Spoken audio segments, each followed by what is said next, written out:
went under the wheels. Perfected.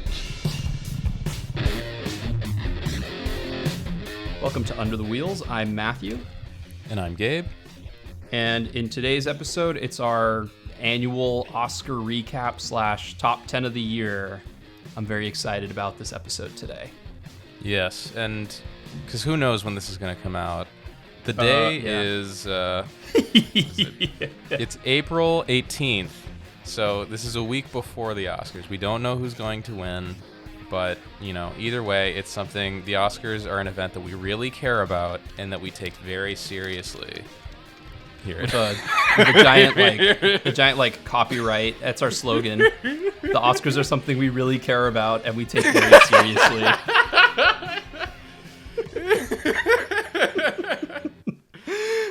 Oh my God. I forgot what it was. Like, I feel like I was watching something and someone was like, why do we feel like we care about these awards so much? Like, why do we care? It has nothing to do with us. It couldn't matter less to the common person because it's voted by people inside the industry. So what all is the point for us to obsess over it? And I mean... Yeah, I don't know. Also, you want to know something funny?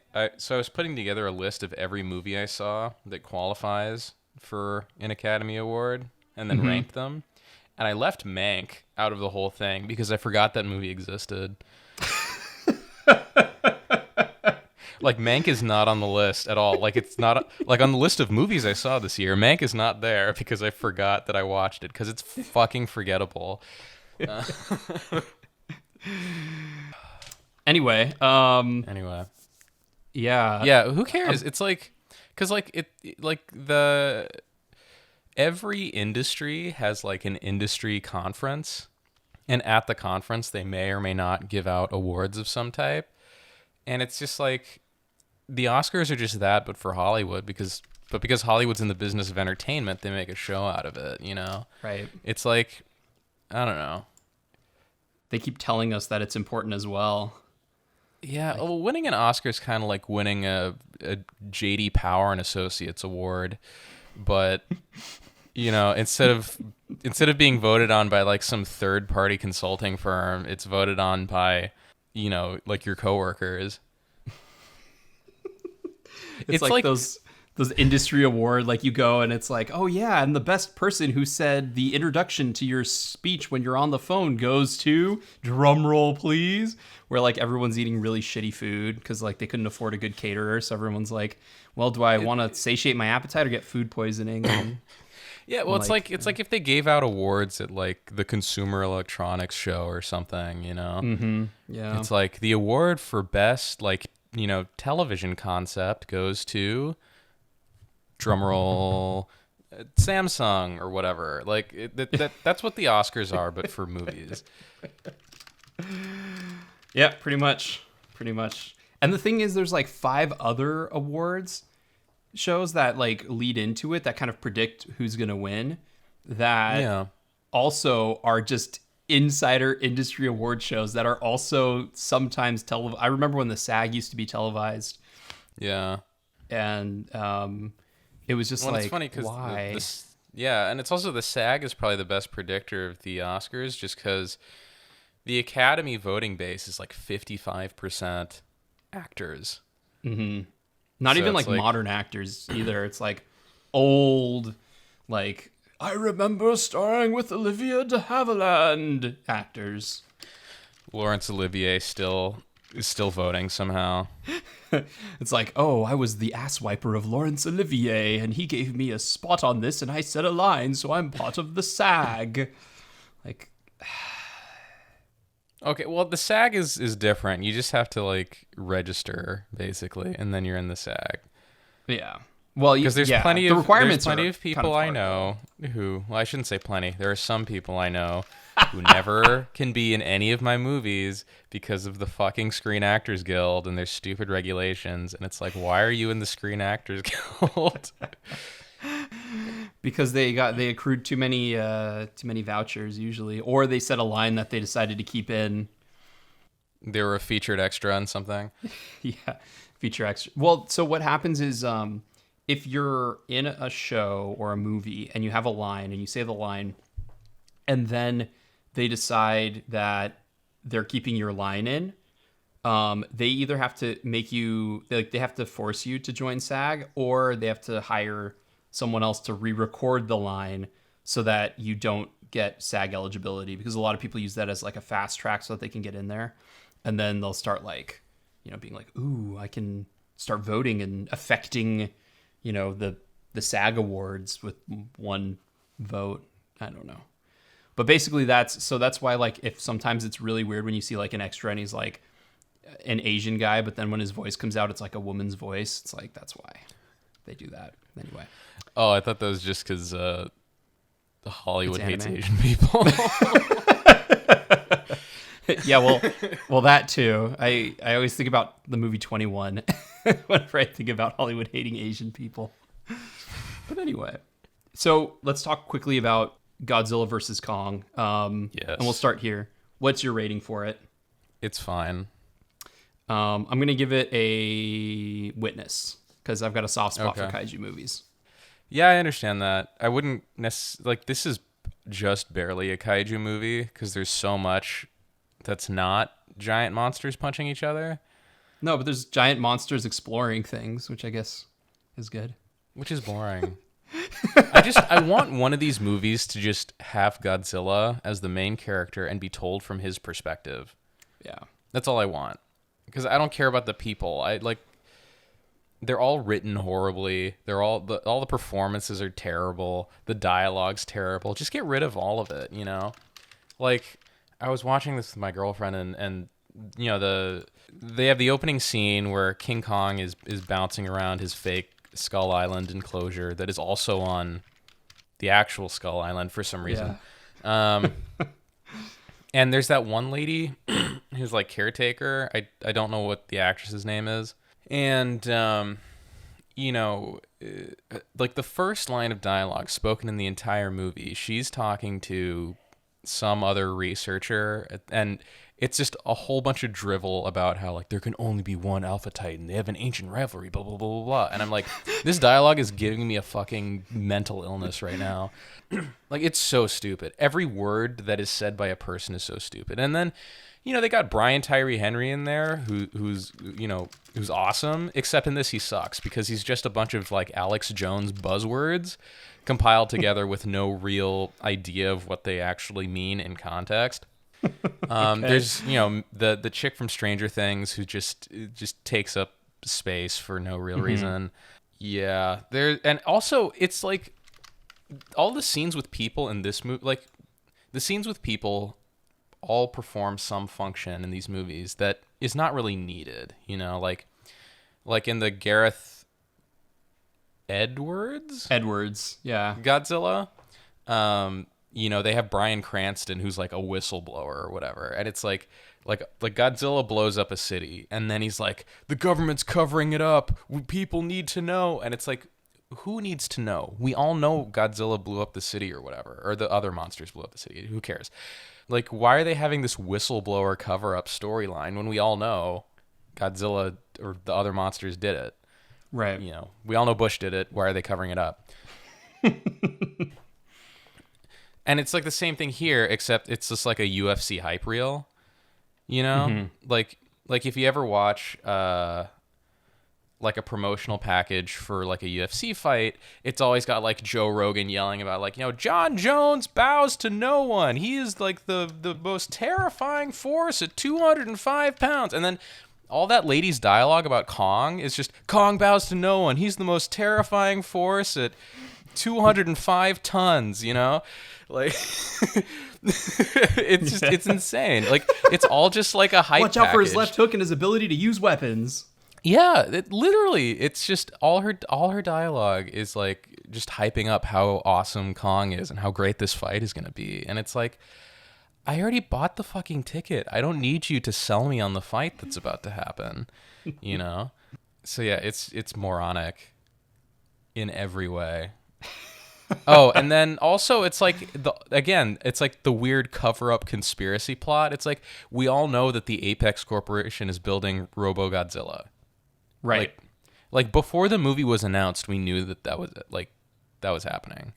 We're like, oh yeah, they're gonna have they're having Kong Skull Island tie into the Godzilla movies as well. Oh, that's because they're gonna have them fight each other, and then they have to put aside their differences to fight Robot Godzilla. Probably, Yeah, of course, naturally. And then because Hollywood is so incredibly predictable, that's what they did. But then they try to hide it by like, oh, it's a conspiracy. What's going on? It's like, we already know. We already know. Stop. Like, stop thinking you're smart. You're not. Just have the robot come out and have 2 hours of Godzilla, Kong, and the robot punching each other. Have a tournament arc. I don't care. Just have more monsters fighting. Have no humans existing or talking at all. And then the movie would be great. What do you think? So I'm kind of like Austin is very forgiving for B movies that don't have like perfect, production values or, edits that cut cleanly between punches. I thought that the stupidity of Kong versus Godzilla was fine. I agree with you to an extent that like nobody cares about the human story. I think the only time it's actually good is when Japan does it. But even then it's like, all right, but we still want to see like Shin Godzilla, use his incinerator beam or whatever to take out Tokyo. So like, I mean, this is a UFC movie and, styles make fights. So the fact that Godzilla is just a big, heavy dude who can shoot things and King Kong has an axe, which isn't even as good as like in Kong Skull Island when he attached like the giant boat, like rotary engine to his arm and started going all God of War. I was like, all right, that's cool. This was like the God of War reboot when he's like, oh, now he just has an axe. Mm-hmm. Oh. But yeah, also, I thought the action scenes were fine. I kind of just like, I feel bad for Hong Kong because it's like every 10 years a monster movie comes along and just utterly destroys it. So I know it's a really pretty setting to get blown up. What if it's nice because they have their own, like in the original Godzilla, Godzilla was a metaphor for like the anxiety surrounding nuclear annihilation. Yeah. And like the hubris of mankind. What if Godzilla versus Kong is really like a metaphor for how China is destroying Hong Kong right now? Godzilla would be like Japan warning everyone that American companies are getting together with Chinese companies in order to like think that they're better than everyone, but in fact are actually destroying the world. And then Mechagodzilla is the combination of the American and the Chinese companies. But Mechagodzilla getting its own conscience is actually just China pushing America out and destroying. Mechagodzilla is China stealing other countries' IP and using it to because build Mechagodzilla is mass destruction and oppress Hong Kong. Mechagodzilla is like the bootleg version of Godzilla. So there you go. It's like the Chinese bootleg Godzilla. I enjoyed it enough. I think that it was kind of the fight between Godzilla and King Kong. Both of them were sort of okay. I think it would have. The first one was kind of whatever. The second one, when Kong lost the second time, was like, is Kong really that good? Is he really like he's just a giant monkey who's just like Kong's being thrown lost. Around? He's done. He's finished. But then like throw in the towel, tap out, KK. He can't be King Kong because King Kong, I think, is owned by Universal, so that's why everything is just Kong, and they make allusions to it. Like, that's hilarious. It's he's the king, but he's not he's not actually King Kong, but he's the king of the Kongs on Skull Island. So, I think like Skull Island is public domain, Kong as a concept is public domain, but King Kong as a character is specifically licensed. I don't like how like Godzilla beats King Kong and then Godzilla can't beat Mechagodzilla, and then the teaming up between Godzilla and King Kong to beat Mechagodzilla is basically Godzilla throwing up on King Kong's axe, and then King Kong like goes savage. Well, I was gonna say yeah, it's okay. I mean, the fights are fun. Everything else stinks. I think if there's two lessons we can take away from Godzilla versus Kong, it's that number one, styles make fights. Yes. Number two, MMA math doesn't work. The transitive property of getting your ass kicked. Because this happens in real life all the time. Like, it's Godzilla beat Kong pretty handily 2 times because it was a bad style matchup. Kong Right. gets his ass kicked by Godzilla gets his ass kicked by Mechagodzilla, and then Kong beats Mechagodzilla because again, it was a favorable style matchup. Yeah, it's a it's Fire Emblem. It's the. Did you ever play Fire Emblem? No. Oh, they have the weapon triangle, the weapon hierarchy triangle. Swords beat swords beat axes, axes beat spears, spears beat swords. So you have an advantage if you're wielding a spear versus a sword. You do like triple damage, and can crit more often. So you have to like, oh, I got to maneuver my sword guy to take out the axe guy, but the axe guy's got to, it's like, okay, well, there you go. MMA in a nutshell. Play Fire Emblem. Mm-hmm. I will say one thing about like the human characters. Did you in Godzilla King of Monsters? I'm just gonna call it that. I don't know if that's the actual name. The human storyline was actually kind of like, oh, this is kind of like interesting and engaging, but it's taking away from the Godzilla time. So it's like they kind of had a hard time like getting the two to kind of mesh well. But it was like the storytelling was so earnest, and like all of the characters, there was like two corny characters, but everyone else was like in it 100%. In Godzilla versus Kong, everyone is like a corny, campy, like, hey guys, I'm not a real character. I'm just a jokey actor having fun.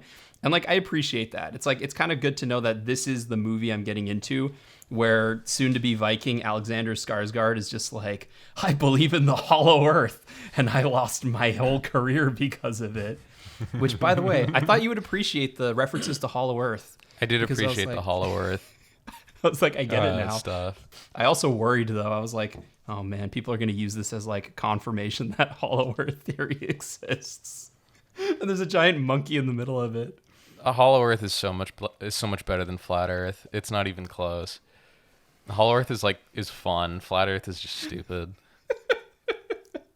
Yeah, because at least if you're a Hollow Earth believer, you can be like, well, the curvature of the Earth does exist, but then when you go inside, it's all reversed and it's like a video game, and you can like. It's full of dinosaurs and monsters and stuff.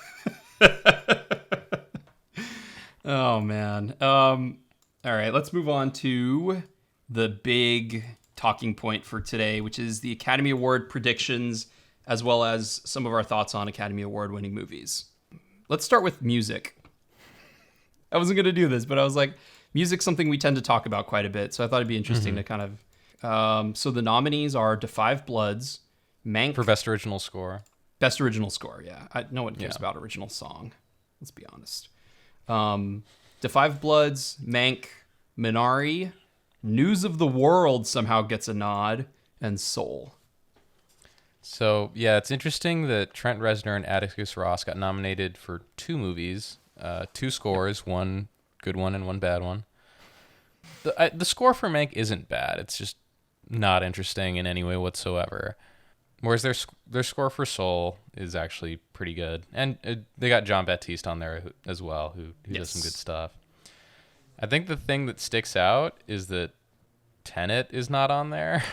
Yes, that's right. Which is just stupid as hell, because like Tenet has the best score in any movie in like the last 3 years, I would say.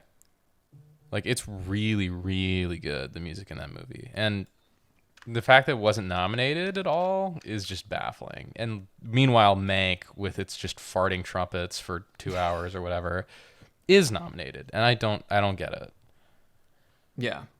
I think with like the nod for Mank, I feel like it's a because I can barely remember the score, but I think it might have been nominated as sort of like, oh hey, it's a gimmicky kind of score. It's like we have to have our jazz score in here, even though you already have soul in there. With that said, I know that normally when a category gets split like this, where like someone's nominated for 2 awards, it either they get all of the votes for one of them, or it gets split and then someone else comes in and wins. That's what happened with There Will Be Blood winning for Best Cinematography. People were split between The Assassination of Jesse James by the Coward Robert Ford and No Country for Old Men. And so then, There Will Be Blood was like, well, I'm pretty good too. And they're like, yeah, sure, okay. Anyone who didn't vote for Roger Deakins on one or the other movie, they're just like, yeah, we can give it to him. So I don't know if that'll happen here.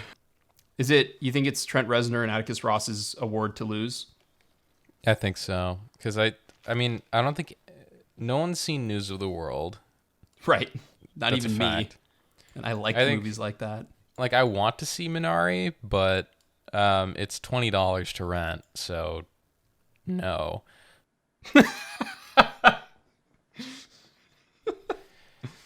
The Five Bloods had some good music, and Soul had some good music. Mank did not have good music. It had serviceable music, but it's not you give awards out for things that are exceptional, not things that are functional. I mean, or you don't. In this case, I'm actually kind of sad that in this case you don't. I'm kind of sad that because I'm looking at my hastily assembled top 10 list, and I'm actually kind of sad that Promising Young Woman wasn't on there for best score. But that's just me. It's crazy how much news of the world pops up on these nominations. Like, which producer of that movie was like blowing everyone in the Academy? They're like, Tom Hanks is in it. Obviously, it has Tom Hanks is in it. Paul Greengrass directed it, so naturally we have to nominate it. That's just a given, right? That's like a classic example of just Academy smooth brain thinking. Is like they just see Tom Hanks and just smash that like button. It's like a conditioned reflex at this point, Like I'm pretty sure it's not even voluntary anymore. Well, if that were the case, then Greyhound would have been nominated. So.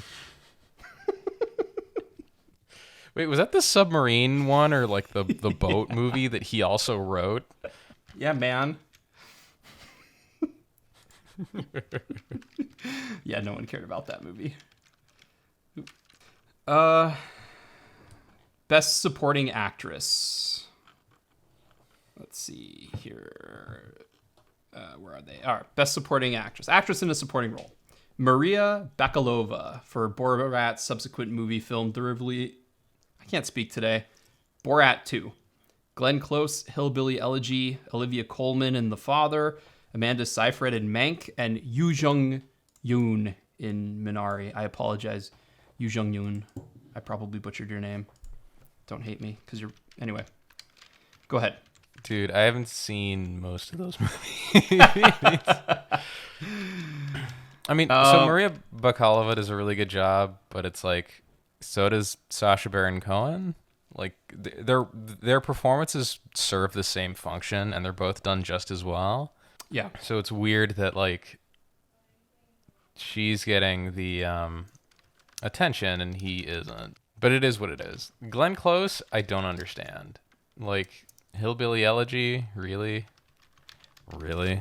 Yeah, that's why I wanted to talk about that's why I wanted to hold off on Hillbilly Elegy, because I heard Hillbilly Elegy is a steaming pile of shit. Yeah. But I hear Glenn Close does a really good job in it. So, if Glenn Close wins, which he's kind of projected to, but not necessarily projected to win, but if she does win, it's going to be like she won the most prestigious award for a career, for like a very solid career in a movie that no one is ever going to watch again. It's like when the Danish Girl won for best supporting or best actress or best supporting actress, and we all knew that it was supposed to be for Ex Machina, but instead she's just like thrown into the Danish Girl. It's like, we know what the award is supposed to be for, but you're going to get this award with this movie that no one is ever going to watch again. So I thought that was, if she wins, I thought it'd be kind of funny. Yeah, it's kind of like when Art Carney won Best Actor for Harry and Tonto instead of fucking Al Pacino for Michael Corleone.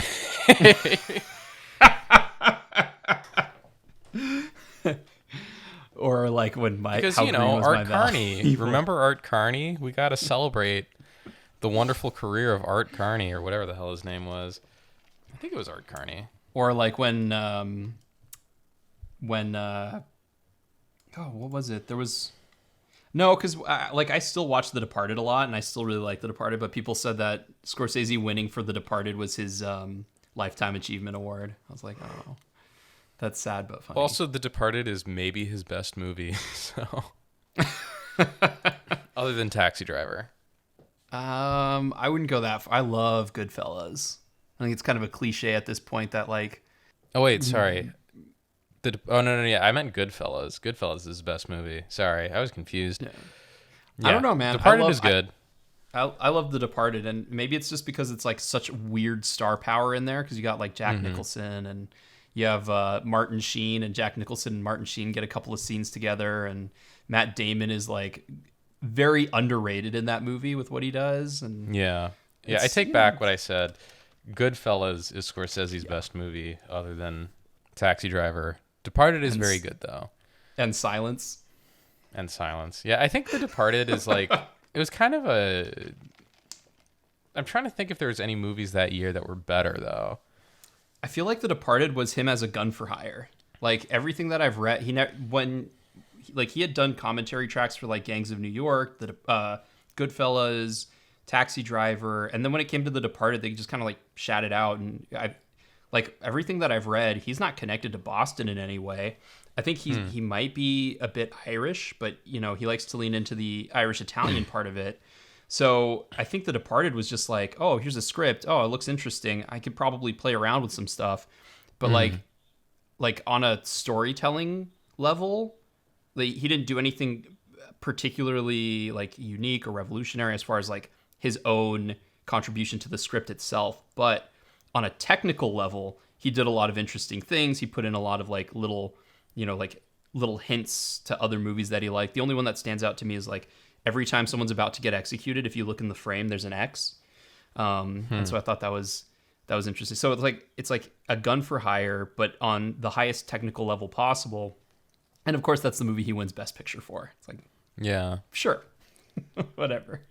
Dude, The Midnight Sky is nominated for Best Visual Effects because they had blood coming out of that person's like face. Oh, I take it back. That was pretty cool. Okay, they can stay.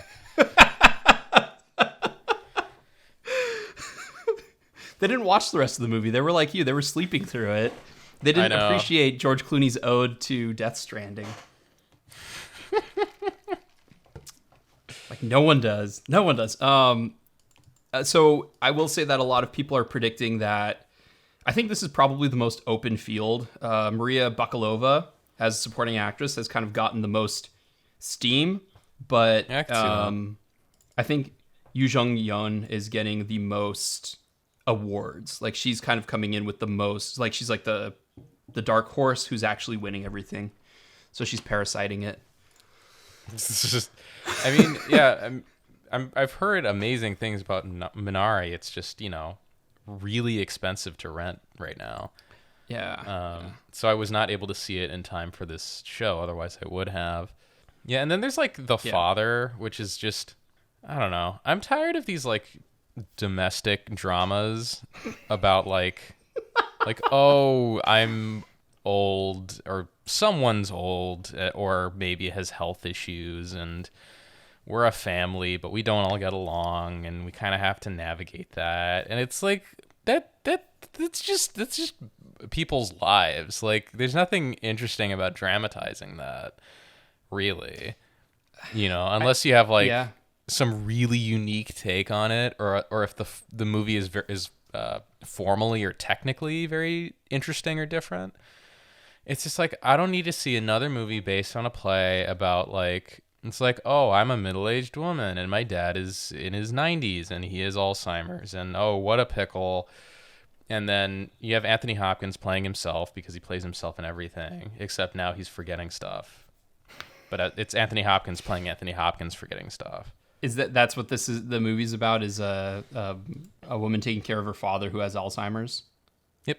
Based off of a play. It's like what was that other Anthony Hopkins? No, was he even in that? The Two Popes, where like the whole movie is shot like a Jason Bourne movie, but like the actual like material they're covering is like just straight out of a play. Fucking Two Popes. Oh my god, I forgot about the Two Popes. I think about that movie way too much. I think we'll have to eventually, like if we start a Patreon, we should have like a stretch goal of like, if you hit this number, we will watch the Two Popes and the Father back to back and make a podcast about it. And try to figure out what the hell is going on. I know. So like when theaters were open and I was living in Orange County, I would sometimes go to these movies, like these high prestige movies, because part of it was like, I'm curious, but the other part of it is like, oh, this is like a novelty for me. It's like going to like, I don't see these very often. I'm going to spend a lot of money to watch two people basically just live life like Boy, normal, I can't wait but to with spend $15 to see Frost Nixon. hey, Frank Langella makes a great villain, okay? Like he's made a career out of being a great villain. That isn't likable at all. But anyway, but I digress. But yeah, it's like I can't wait to spend $15 to watch an after school special with like slightly better cinematography and maybe accurate color grading. With that said, I love Olivia Colman. I think she's great. So, She's really good. Like, I think that Yu Jung Young is going to win. We spent way too much time on this category that we don't care about, but I would love to see Amanda Seyfried win because I like Amanda Seyfried, but I feel like she's the one person on here that's like, one of us doesn't belong, but I think she's great, and I think she does a really good job. Yeah, she's good. Nothing to write home about. Lifetime Achievement Award for starring in weird movies with Justin Timberlake. Lifetime Achievement Award for having, like, eyes twice the size of her head. She was in the first season of Veronica Mars, so it's really weird watching like, hey, look, there's Amanda Seyfried, and now she's like, and then she hit her like 15 minutes of fame as she was like in a bunch of stuff, and now she's like not in anything anymore. So anytime she appears, I'm like, hey, she's still around. Good for her. Like as she's like tending to her like 3 kids and living her best life. Actor in a supporting role. We've got this one's. Have you seen this category before? Have you already looked at this category? Yeah. So I'm just gonna this say is a weird one. What everyone's thinking. You should not have Daniel Kaluuya and Lakeith Stanfield competing against each other because one of them needs to win one actor award and then the other one needs to win the other one. That's Agreed. how this works. Here's the thing. If Daniel Kaluuya... so quickly, a rundown. Actors in a supporting role. We have Sacha Baron Cohen for The Trial of Chicago 7, which is why he's not nominated for Borat. Daniel Kaluuya, Judas and the Black Messiah. Leslie Odom Jr., One Night in Miami. Paul Raci, Sound of Metal. Lakeith Stanfield, Judas and the Black Messiah. If both Daniel Kaluuya and Lakeith Stanfield, who are the stars of the movie, are in the supporting actor category, then who is the lead actor in the movie? Jesse Plemons? I know. That makes no sense. I mean, I would say Lakeith Stanfield is the lead and Kaluuya is the supporting. That's what I would say. Bill O'Neill is the main character. So, yeah, I mean, I think this award obviously should go to Daniel Kaluuya, and Lakeith should be in another category altogether. Agreed. The other one that sticks out is Paul Raci in Sound of Metal. He's really good. I haven't had a chance to see it. I hear it's really good, and I hear he is really good. And he was just like some unknown dude for a lot of his career, and then like had this like incredible role. That's what I've heard is the story behind it. Mm-hmm. Yeah, well, because he can hear, but both his parents were deaf in real life. So he plays the leader of like basically like a rehab center / group home for deaf people. And he's great. Like he is the guy. Like there's no separation between actor and character. He is the character that he's playing, and it's He just embodies him so well. Yeah, it's amazing. So I wouldn't be upset if he won. But I think out of that crop, Daniel Kaluuya is the guy. I think he's the guy too. A lot of people are predicting him to win. I think out of all of the categories, this is going to be the easiest one. I think it's Daniel Kaluuya's to lose. Yeah, I'm a little sad Delroy Lindo didn't pop up in there for Defy Bloods. And of course, I'm always partial to Bobby Patz for any movie he was in playing a supporting role. So which movie do you think he would have been nominated for if he were in this crop? Because you've got Devil All the Time, and you've got Tenet, and I think High Life maybe came out this year. That was a year or two ago. Was that last? Okay. I mean, I think the sheer entertainment value he provides in Devil All the Time, considering he practically saves that movie from being unwatchable, is award worthy. But he's also like his James Bond audition in Tenet is pretty amazing as well. That's true. It is. It's weird that Christopher Nolan's good at getting like really great James Bond auditions out of some of our favorite actors. Like he got that out of Tom Hardy in Inception. And then he got it out of Bobby Patz and Tenet. Mm-hmm. Yeah. I have a weird like short list for who I think should be the next James Bond, but that's neither here nor there. All right, should we move on from supporting role, actor in a supporting role? Yes. All right, let's go to actress in a leading role. I guess I'm sexist because I do the actress and then the actor. So I'm sorry, Hollywood. For actress in a leading role, we've got Viola Davis for Ma Rainey's Black Bottom, Andra Day for the United States versus Billie Holiday, Vanessa Kirby for Pieces of a Woman, Frances McDormand for Nomadland, and Carey Mulligan for Promising Young Woman. I mean, Frances McDormand is like a 10-1 favorite to win in this one, I think. And she's really good. So I've seen all of these except for the United States versus Billie Holiday. Viola Davis and Vanessa Kirby are both really good, but there's a lot of theatricality to their performances that is just kind of a turnoff. Because they're both in movies that are based on plays. Right. Carey Mulligan is, good and Promising Young Woman. There's not a whole lot that she has to do performance-wise that's like really... I disagree with you. That makes you go like, wow, okay. Whereas Frances McDormand is kind of...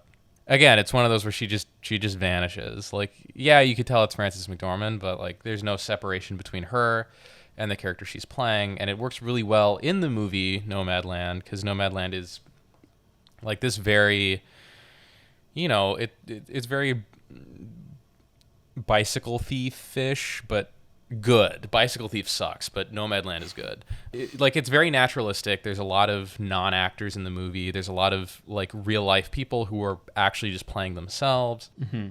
And Frances McDormand fits right in with them. So she's the favorite to win, and I can see why. That's funny. That the couple articles I've read, I have not seen her as the favorite to win. I haven't seen I haven't seen Nomadland.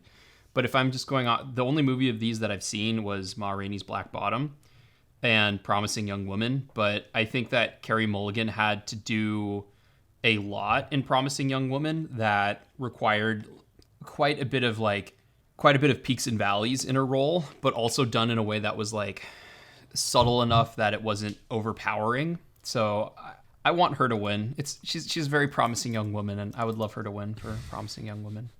With that said, I haven't seen Nomad. I feel like Nomadland is one of those movies that, like, it's so good and I should watch it, like, immediately.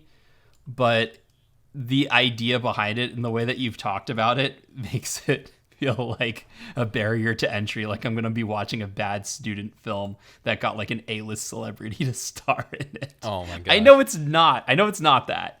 I know it's not. I was going to say, like, Chloe Zhao's movies can definitely... It's what bad student movies are trying to be, but her movies are actually really, really good. All right, we're going to shift gears. Actor in a leading role. We've got Riz Ahmed for Sound of Metal, Chadwick Boseman for Ma Rainey's Black Bottom, Anthony Hopkins for playing Anthony Hopkins in The Father, Gary Oldman for Mank, and Stephen Yeun for Minari. So... I haven't seen Minari, so I can't comment. I haven't seen The Father, but I can almost guarantee it's just Anthony Hopkins playing himself. Mank, again, I forgot that movie existed. I think I know who you want to win. I think I know who you want to win is going to be different than I think who ultimately wins.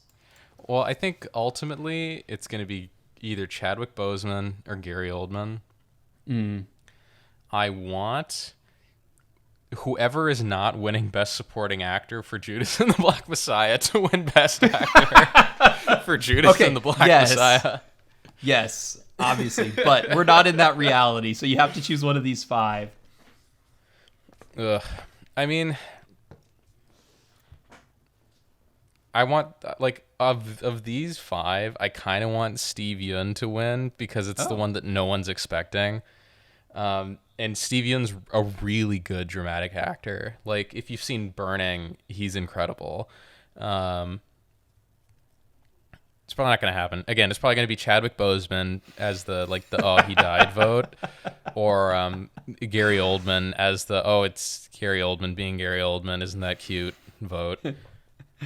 Man, he does such a good job in Mank of being this like drunk, slurring, lecherous dude. I wasn't acting in those moments. That's just who I am. Oh, okay. Well, It's like Gary Oldman did such a good job in Mank playing the bad guy from The Professional.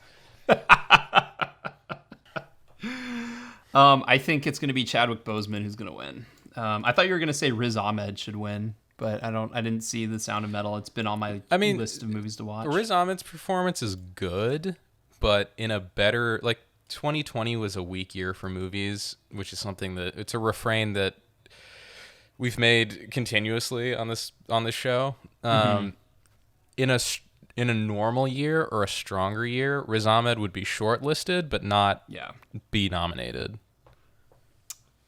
Yeah. Do we want to talk about cinematography? Yes. Okay.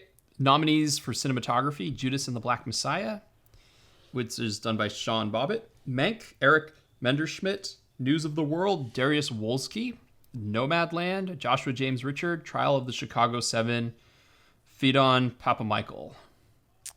So first off, I think for some of these technical awards, people don't know what cinematography is. I mean, when I say people, I mean Academy voters, or what editing is. If you look at the wait, hold on, you look at the nominees for editing. It's do you guys know what editing is? That part of movie making. But those are the Academy voters who are in the Academy for that category. Don't actors vote on it too? Not on cinematography, I don't think. No. Oh, I think maybe not. I don't know who comes up with the nominees actually. Let's. But it's Trial of the Chicago 7, a Netflix movie got nominated for cinematography. Netflix movies categorically look boring. Did you watch Trial of the Chicago 7? I've seen the trailers for it, and I've seen plenty of other Netflix movies, and they're all pretty dang dull looking. So I mean, I could see Eric Messerschmidt winning. I mean, Mank looks very good. Yeah. And it's in black and white, so it's making all the it's getting all the super duper ancient Academy voters hard, which probably hasn't happened to them since the 80s. Or since The Artist came out. Oh yeah, you're right. Oh god. The Mank is at least better than The Artist though. Is it? Yeah.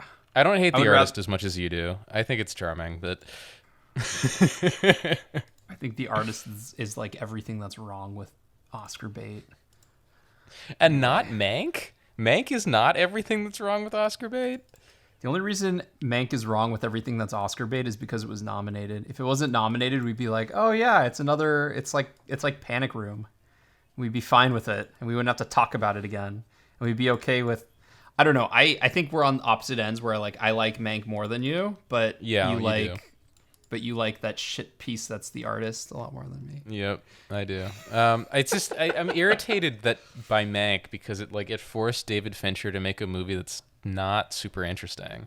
I mean, I don't agree that it's not super interesting because I think the political stuff has actually stuck with me a lot more than other movies that I've seen. I like the idea of how Mank just goes in there and casually is just you guys make dreams come true. Why are you struggling so much to get this person nominated? And then you can watch something like The Trial of the Chicago 7 and see how easy it is for a filmmaker to completely manipulate you into thinking whatever they want you to think about anything. And that's a good point. They can do anything. Or the whole idea behind the guy who accuses Mank, he's I the producer who's I'm just a money grubbing whore and I don't get anything and I don't have any creative input, but at least I know what I am. And it's it is kind of refreshing to, I don't know. I enjoyed Mank well enough that I wanted to watch it again, but never had time. So I'm higher on it. Although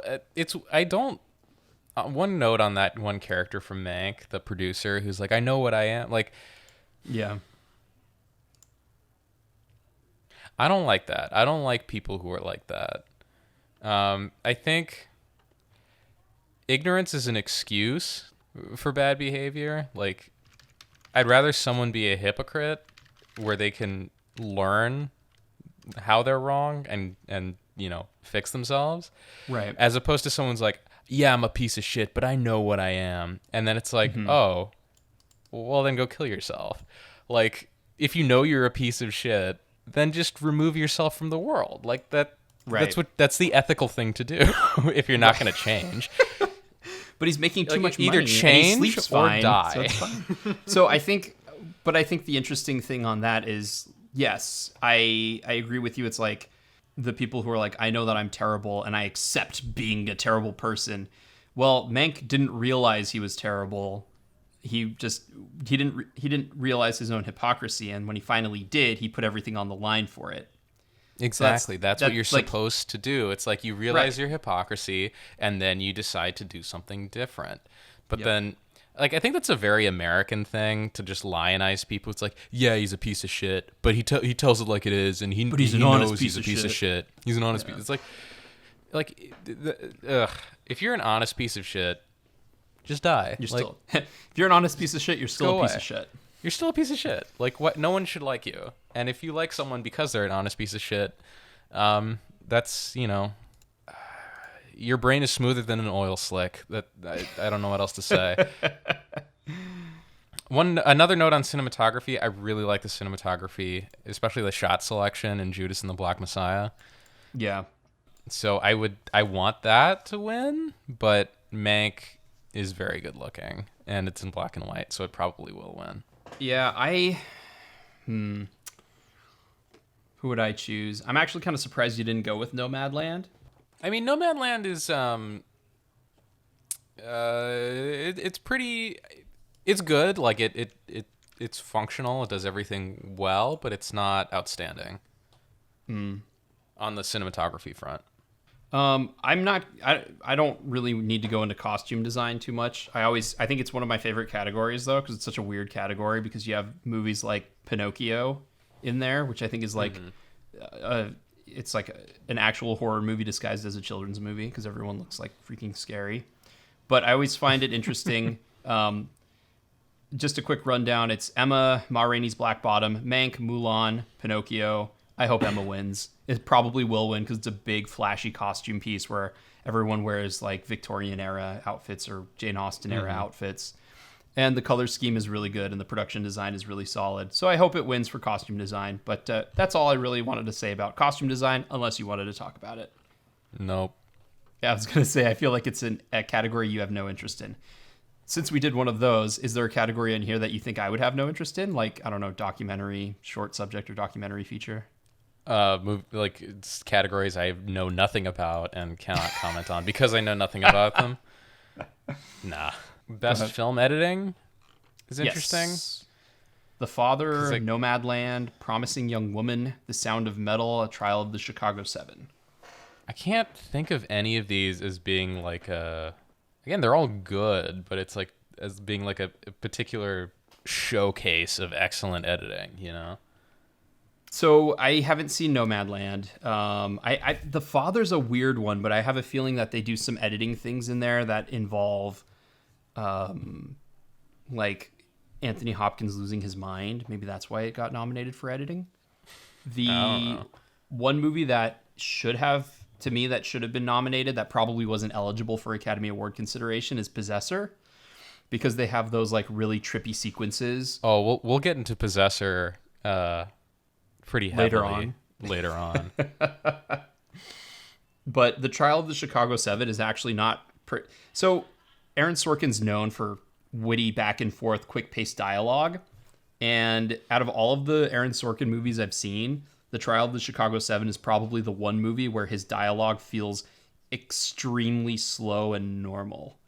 So I'm surprised that it got there, except that there's a lot of cross-cutting dialogue that Aaron Sorkin loves to do, where it's like they're saying something in the courtroom, and then they're saying something on a stand-up stage, and then they're saying something to like a news camera, and then they cut back and forth between That's there, at which least is neat, you know? yeah. So that's why I think that editing got there. There's a lot of that, and also the whole of The Trial of the Chicago 7 basically just follows the trial, so it has to intercut all of the things that happened leading up to the trial and all of the events of the trial into them presenting it. But I feel like that's more of a screenplay thing. But there it is in editing, so there you go.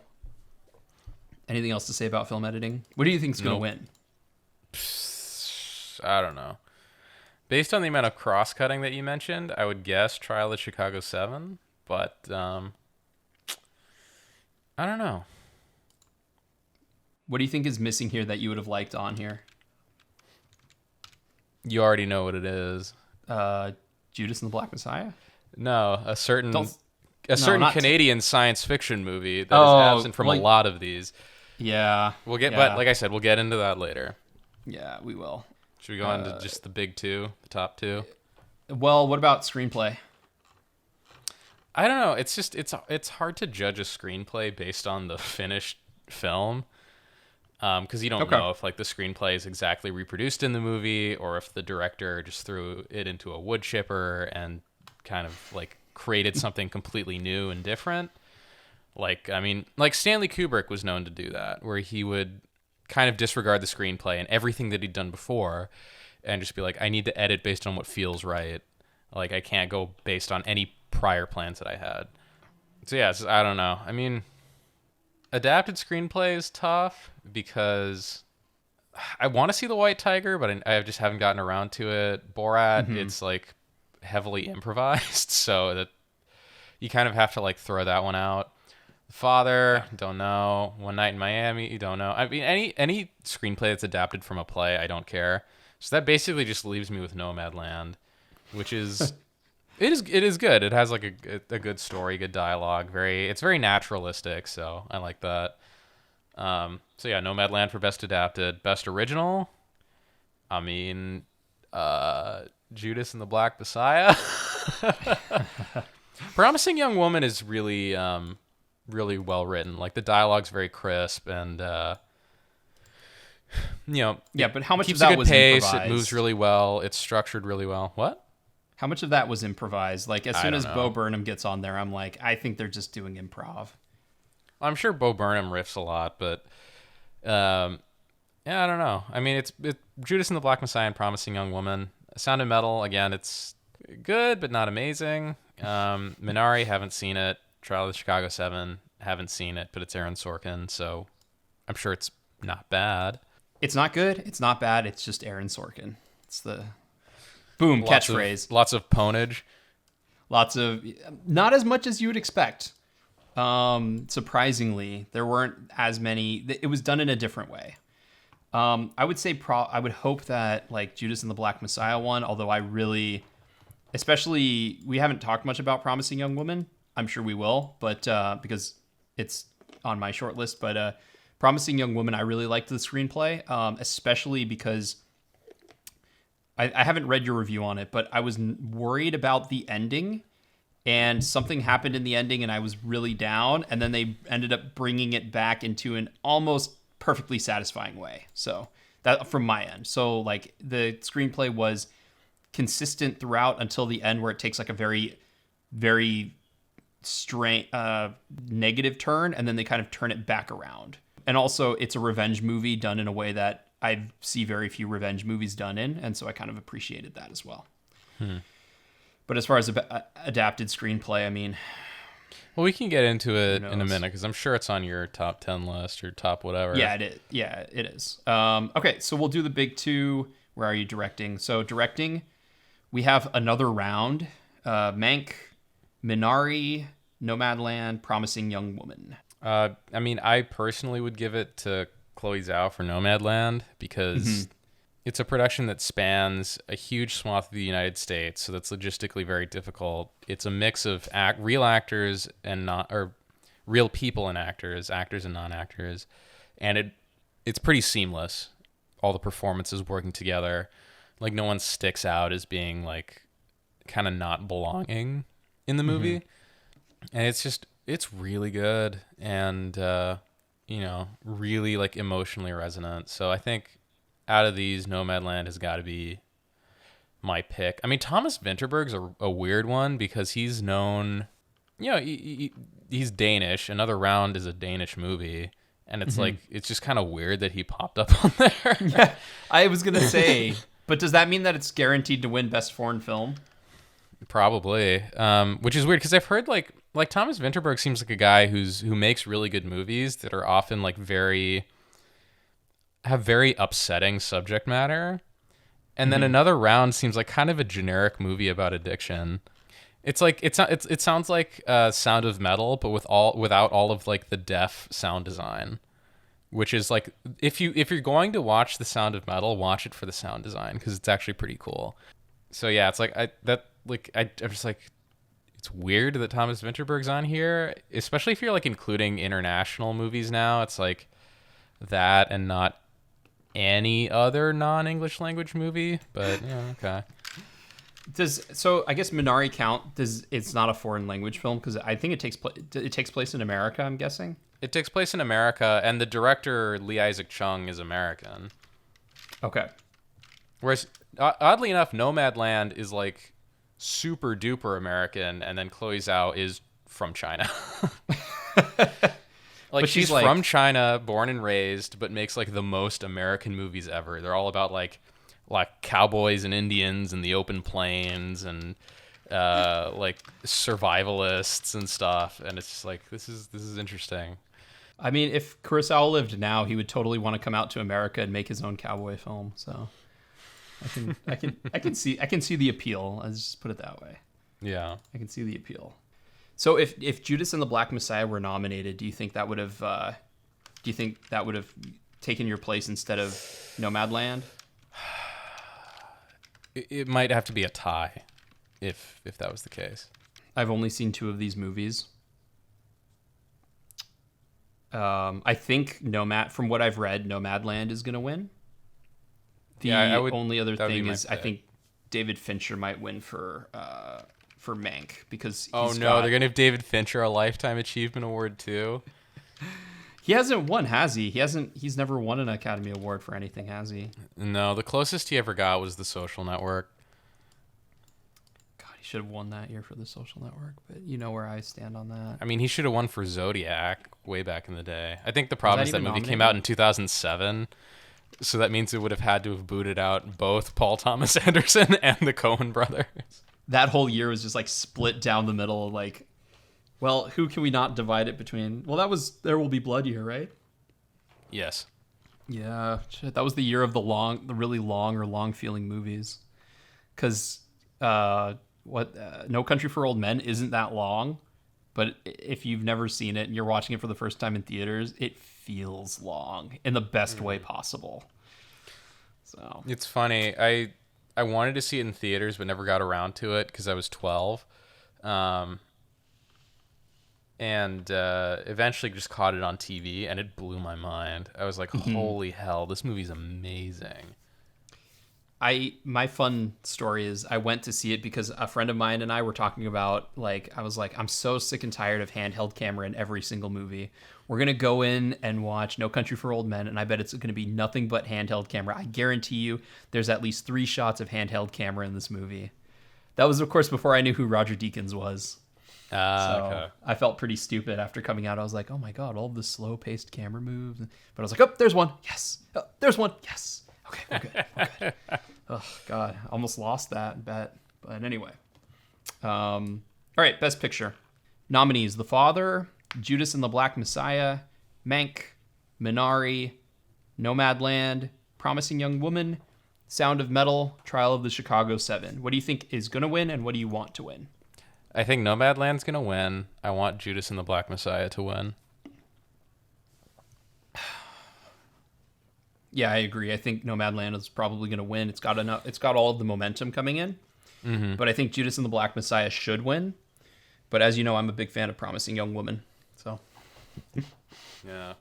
I don't think it should win Best Picture, but that's like my dark horse. I think that Judas and the Black Messiah is probably a confluence of all of the things that a Best Picture winner should be, but I don't think it's going to win.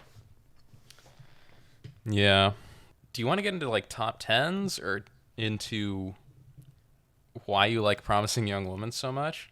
Let's see. My top 10 currently has 13, and they're not in any individual order, so I feel like I need to eliminate some. Well, it's got to be no more than 10. That one I can. Otherwise, you're cheating.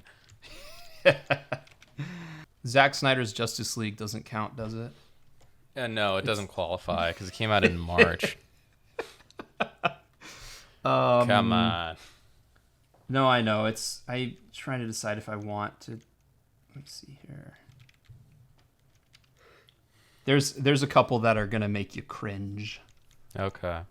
I think I'm gonna take. Well, you're I'm gonna take that one restructuring off. yours. I'll just read off mine. Yes. So I'd go 10 Pieces of a Woman somehow. I don't know how it got to 10, but it did, so congratulations. Number 9, Soul. Number 8, Promising Young Woman. Number 7, Da 5 Bloods. Number 6, I'm Thinking of Ending Things. Number 5, Nomadland. Number 4, and this was kind of a surprise, but Tenet. Number 3, Judas and the Black Messiah. Number 2, The Invisible Man. And number 1, Possessor. Should I read it again but slower so you have more time, or what?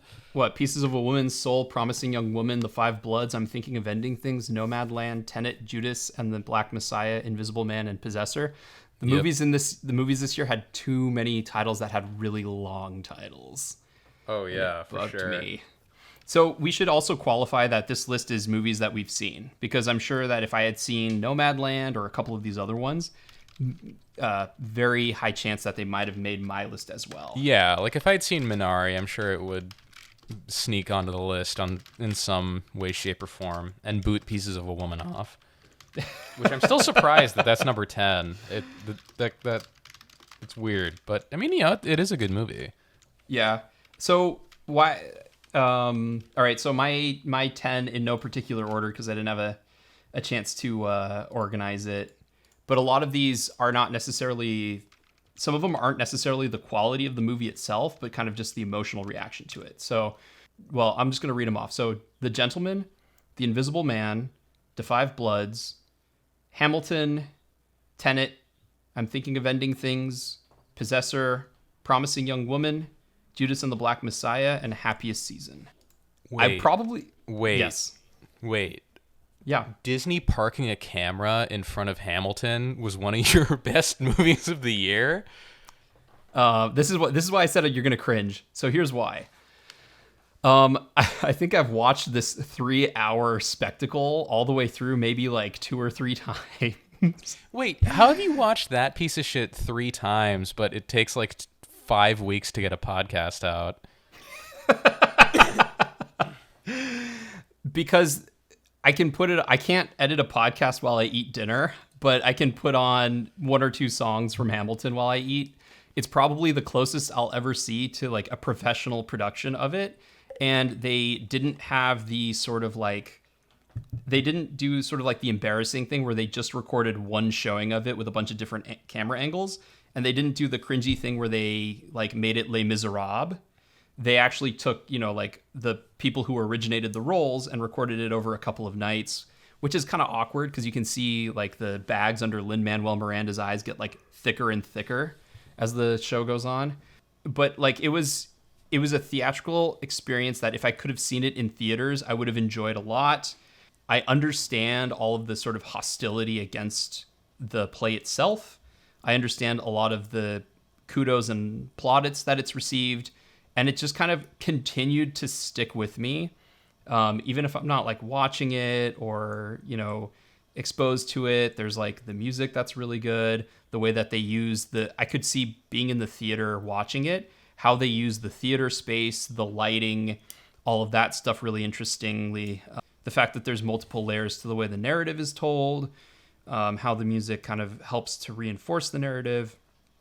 So, and the fact that I can watch it like, pretty much I was able to watch it basically for the cost of a subscription, and not have to worry about like, oh, am I spending money on seeing a ticket? Do I have to worry about like a guy eating a sandwich and like orgasming during the sex song? And it was different. Sometimes I like something that's different, and it was different in a way that it was executed very well. So that's why it's on the list. Also like, what would it have been replaced with? Like, Soul or Onward? I didn't love Soul enough to put it on my top 10 list, and I didn't love Onward. I felt Onward was too contrived to put on my top 10 At list. least Soul is a real movie. Well, Hamilton wasn't technically Academy Award eligible, so, you know, just swap out Hamilton with Soul, I guess. But, yeah, that's my justification. You don't have to like it, Gabe. You don't even have to accept it. You just have to, like, listen to me. That's it. Well, I listened. My penance has been served. Yeah, well, there were a couple, like, I had to jump into the 2021 list just to make sure that I had them on there, because I feel like the latter half of the year ended up getting better, and a lot of the movies that would have been released earlier came out the next year, and they would have been eligible. I'm surprised that Wonder Woman 84 didn't make your list. It just missed. Wow, Pieces of a Woman doing that much heavy lifting. Mm-hmm. Wonder Woman 84, I think, is number 12. Oh, wow. What's number 11? Sound of Metal. Birds of Prey. Oh. Okay. Interesting. There were a couple that I didn't see that I wanted to, like News of the World. I wonder if that would have made my list, because I like Westerns. I like Tom Hanks. And I like Paul Greengrass as long as he's not doing the Bourne movies. Mm-hmm. So I'm kind of curious if that would have made it. Let Him Go with Diane Lane and Kevin Costner as like a modern Western, but like with the mom wanting to take revenge. Sounds kind of like my kind of a movie. So speaking of revenge, let's talk about Promising Young Woman, because it's on both our lists. We haven't really talked about it on the show. So what is your... really like it. I did. I was really excited for it, and like it executed for me. No pun intended. What do you give it? I didn't read your review, and I don't have it pulled up. It's like a high witness, low shiny, borderline type of movie. Yeah. I would probably put it the same. I'd probably just give it like a low shiny for me, because after I watched it, I processed it, I thought about it, and I still really like it. Like, so I guess it's shiny and chrome for me. Okay.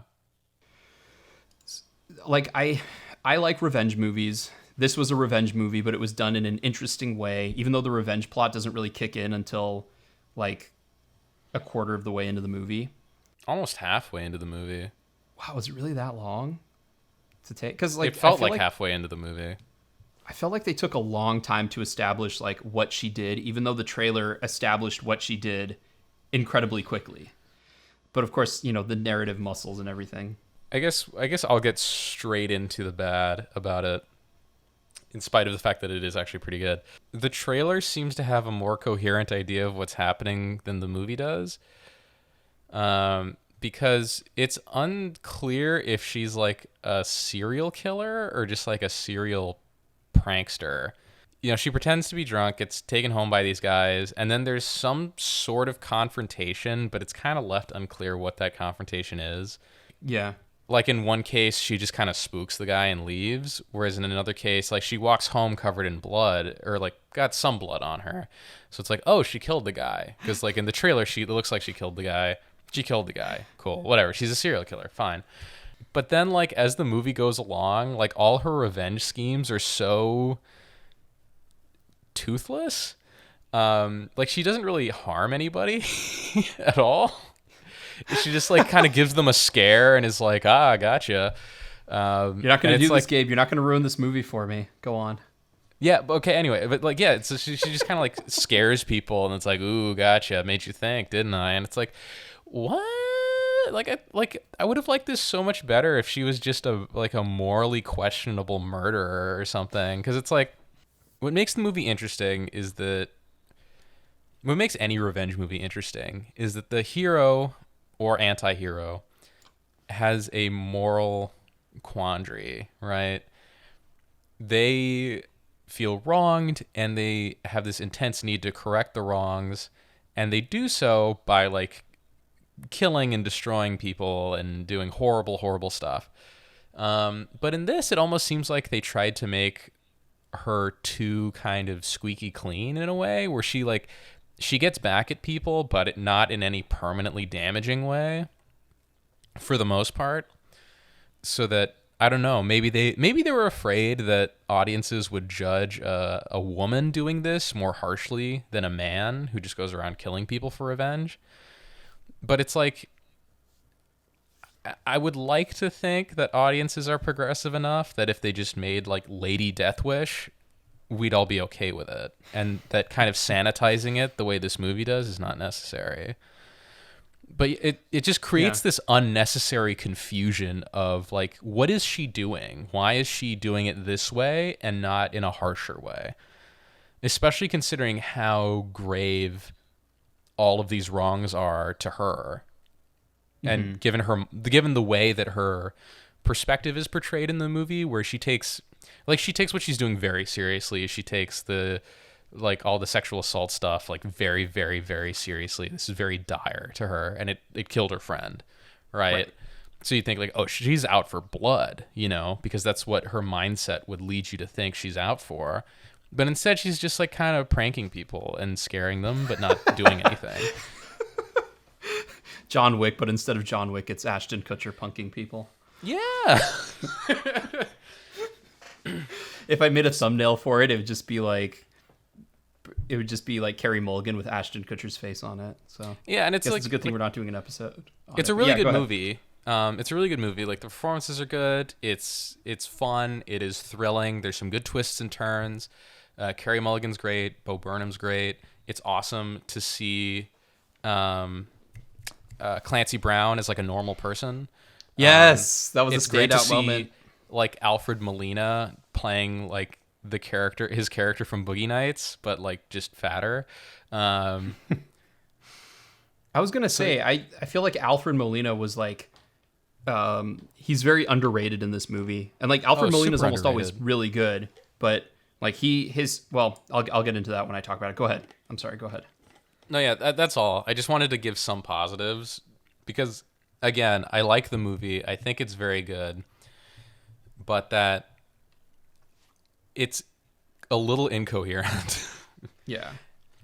We're going to go full spoilers for this, so I'm sorry, people who are listening that haven't seen it. If you have not seen it, definitely go out and watch it, because it's the movie that, when I see people, I'm like, you should watch Promising Young Woman.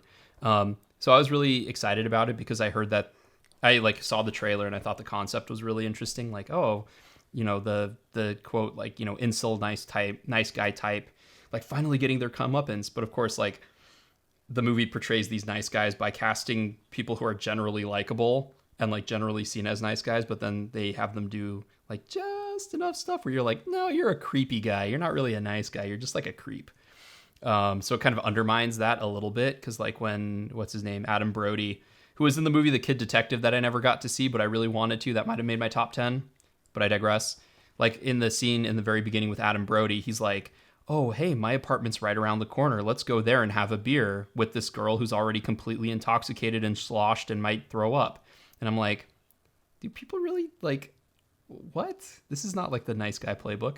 And then when he takes her there, he gives her the drink that has significantly more than he does and, convinces her all this stuff. And I was like, so it's not exactly the stereotype that they're trying to break down, like that internet troll who's like, I'm such a nice guy, why doesn't she like me? Like it's not exactly that caricature. It's like, oh, it's a sinister guy who clearly did this kind of thing in college and blah, blah, blah. Well, they do that more later. Just like the nice guy who never got anywhere kind of guy. Well, just people who seem nice on the surface, but are actually much more sinister. I mean, I guess so, but yeah, especially like Christopher Mintz-Plaisse's character, Yeah, and he's like doing coke, and he's like, no, you should do coke with me. I was like, hey, he's still alive and acting. Yay, it's good to see him in a role. But I agree with you. I think in the moment, the kind of vengeance she's getting, where she's kind of like taking the moral high ground and like owning them Aaron Sorkin style, like it's so satisfying to me. But you're right.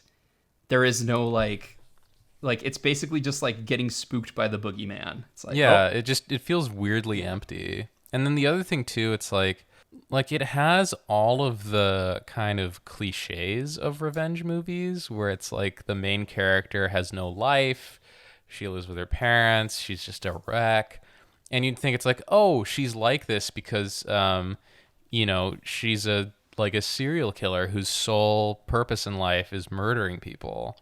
It's like, no, she's just like kind of a wreck. Well, she's like it's like the But death of her it's like- friend caused the spiraling of depression that put her in this position. Yeah, but look at like it's not quite a revenge. It's kind of a revenge movie, but You Were Never Really Here, right? Joaquin Phoenix lives with his mom, but he's also like going around killing people all the time. Yeah. Or it's like okay, big spoilers, she dies at the end. Yeah. And when she dies, it's just like, huh? Like, she didn't even do anything the whole movie, and then she's just dead. You know, where it's like that, and it like the ending just kind of. I thought the movie was great up until she died, because it's like. I did too. That just kind of sucks all the air out of the room, and it's like, what narrative purpose does this serve? Nothing, as far as I can tell. It just feels weird, and it comes out of nowhere. And it's like maybe they're trying to say, oh, like women, you know, try as they might, like the patriarchy will still stop them, even if they're. I don't know what the fuck they're trying to say by having her get killed off. But the thing is that it's a lot more palatable for your anti-hero to get killed off if they're doing things that are really morally not good, you know? Like, if her little notebook of tally marks, if she's like Mr. Zaz, where she just tallies everyone she murders, and she is killing these guys and like chopping them up and stuff, yeah, when she dies, it's like, oh, okay, well, you know, it is what it is. It's what happens when you try to kill a bunch of people. But no, she's just like pranking dudes. Gotcha, bro. Don't rape people. I mean, yeah, it's like it's just weird. It's weird. It doesn't work. Okay, so a lot to unpack there. One, my feeling on sort of like the revenge she's getting, I thought it was interesting that she was more interested in getting psychological revenge over just killing them. That's why I like it. But you're right, it does, like a lot of her methods, like there's no sort of follow-up that would be required in sort of like a psychological reconditioning of these people.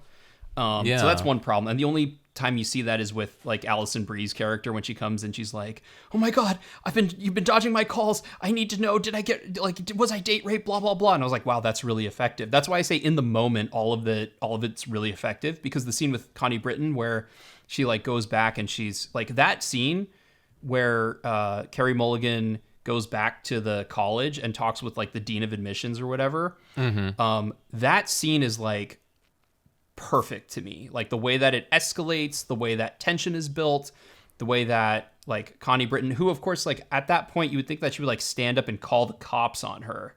Yeah. But like I feel like all of that moment is just so perfect.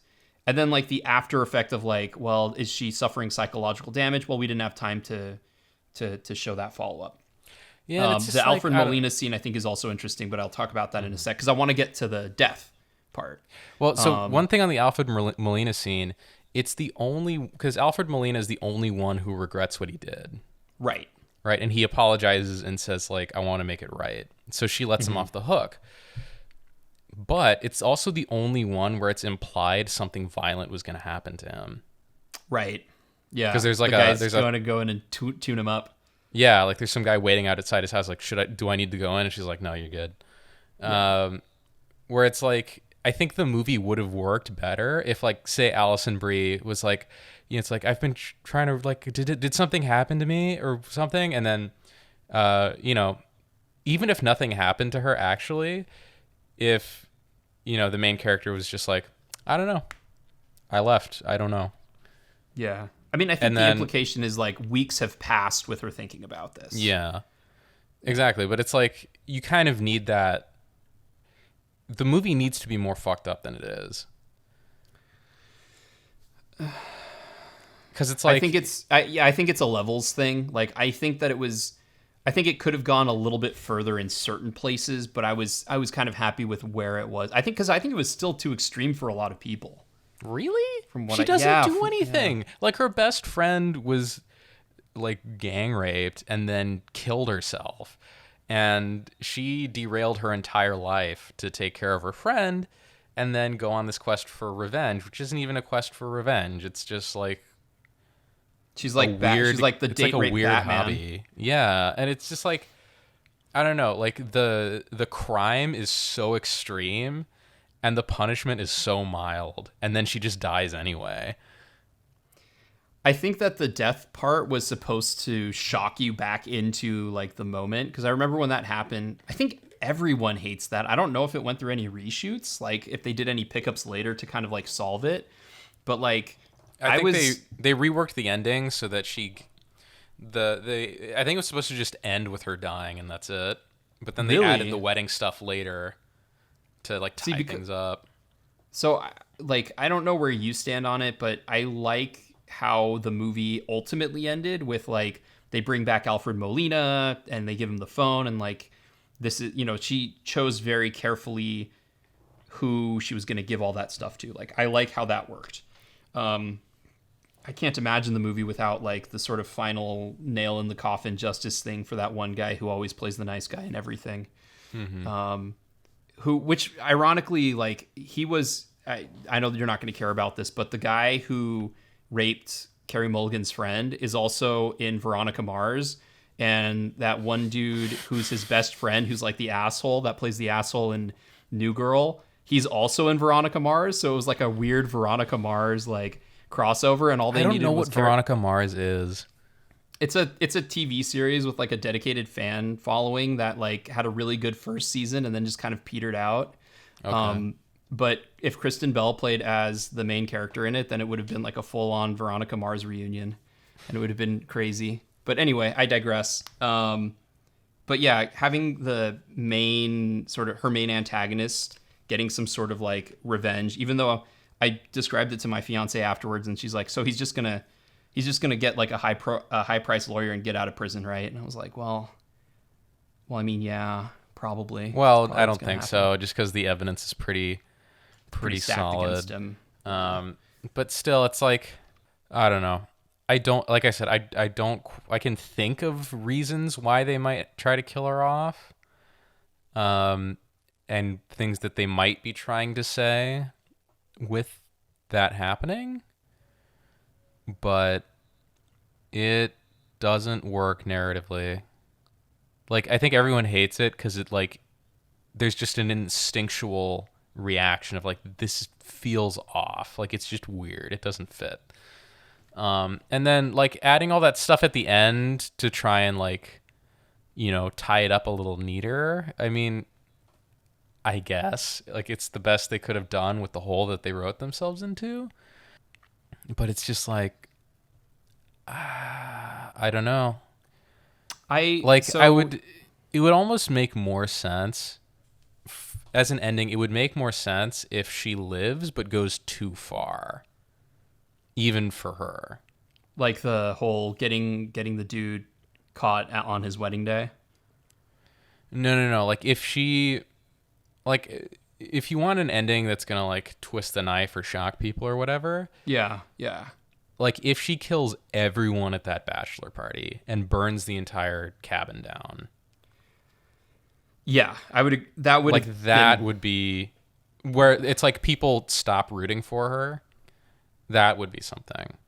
Or, like, if she does that and then dies in a shootout with the cops or something like that. Or dies in the fire herself. Yeah. No, I agree with you, yeah. It's just like that, like, killing her off like that.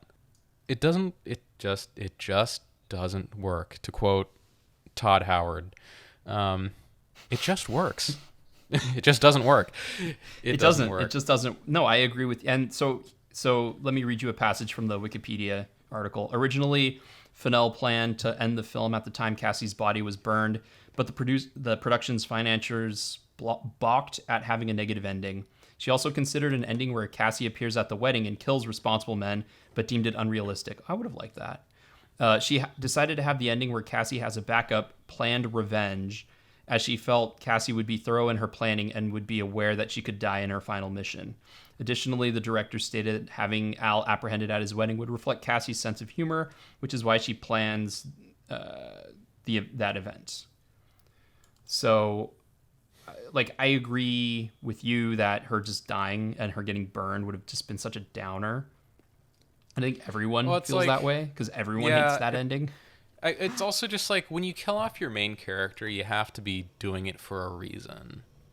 You got to say something with it. You know what I mean? Right. And it's or like if it's... my big beef with Uncut Gems. That movie's Mm-hmm. great. It's tons of fun to watch, but Adam Sandler just dies at the end, like randomly, almost. It just comes out of nowhere. And you're kind of left with this. It happens so suddenly, and then the movie just ends almost immediately after that. You kind of have this. I kind of had this feeling of like, well, then what was the point? You know, like why? Like what did we learn from that happening? What is the movie saying by having that happen? Is it his comeuppance for all his just stupidity? Is that But it? I don't know. When you say the point that you're asking questions, isn't that a good, like, isn't that a quote good thing, unquote? No. Like that's probably what the filmmakers intended. Or in the case of Promising Young Woman. Here's why asking. Yeah, here's go why. ahead. In a case like this, here's why I think asking questions could be a bad thing. You know, it's okay to ask. Like a movie that provokes you to ask questions is usually good, but if you're asking why a particular event in the movie happened because it doesn't make any sense, that's usually not a good thing. Because if the filmmakers are trying to say something, it should be pretty clear for like a specific incident. When you're talking about asking questions, that usually works better when you're talking about the movie as a whole. You know, like the movie as an entire work makes you ask questions, but you don't want to be questioning the specifics of a particular incident, because it's kind of like, you know, any work of art is like a conversation. You know, the artist says something and then the audience hears it and says something back. But if you know, you mumble your way through a sentence to where the audience can't hear what you're saying, they're going to be asking questions, but they're not good questions. They're not thought-provoking questions. It's just like, what the hell was that? So as far as Uncut Gems' ending goes, because I think like if Promising Young Woman ended that like Uncut Gems and they just like she had complete creative control and just ended it there, I would have hated it, but I would have been like, man, the rest of the stuff that happened is so good. But in a movie like Promising Young Woman, you want something satisfying. With Uncut Gems, you can counter that with just watching Good Time. And like the ending for Good Time is so much, it's a similar feel, which I think is what they were going for Uncut Gems, but it works better in Good Time because it's like the idea of no matter what good Connie's trying to put out there for his brother, it doesn't matter because ultimately Connie's not, that kind of a guy, and it makes sense that he gets captured at the end. The key difference between the endings of Uncut Gems and Good Time is that Uncut Gems, Adam Sandler gets shot in the head after he wins. Like he wins, he proves everyone wrong, he succeeds in what he's been trying to do for the whole movie, then just gets shot in the face, and his store gets robbed.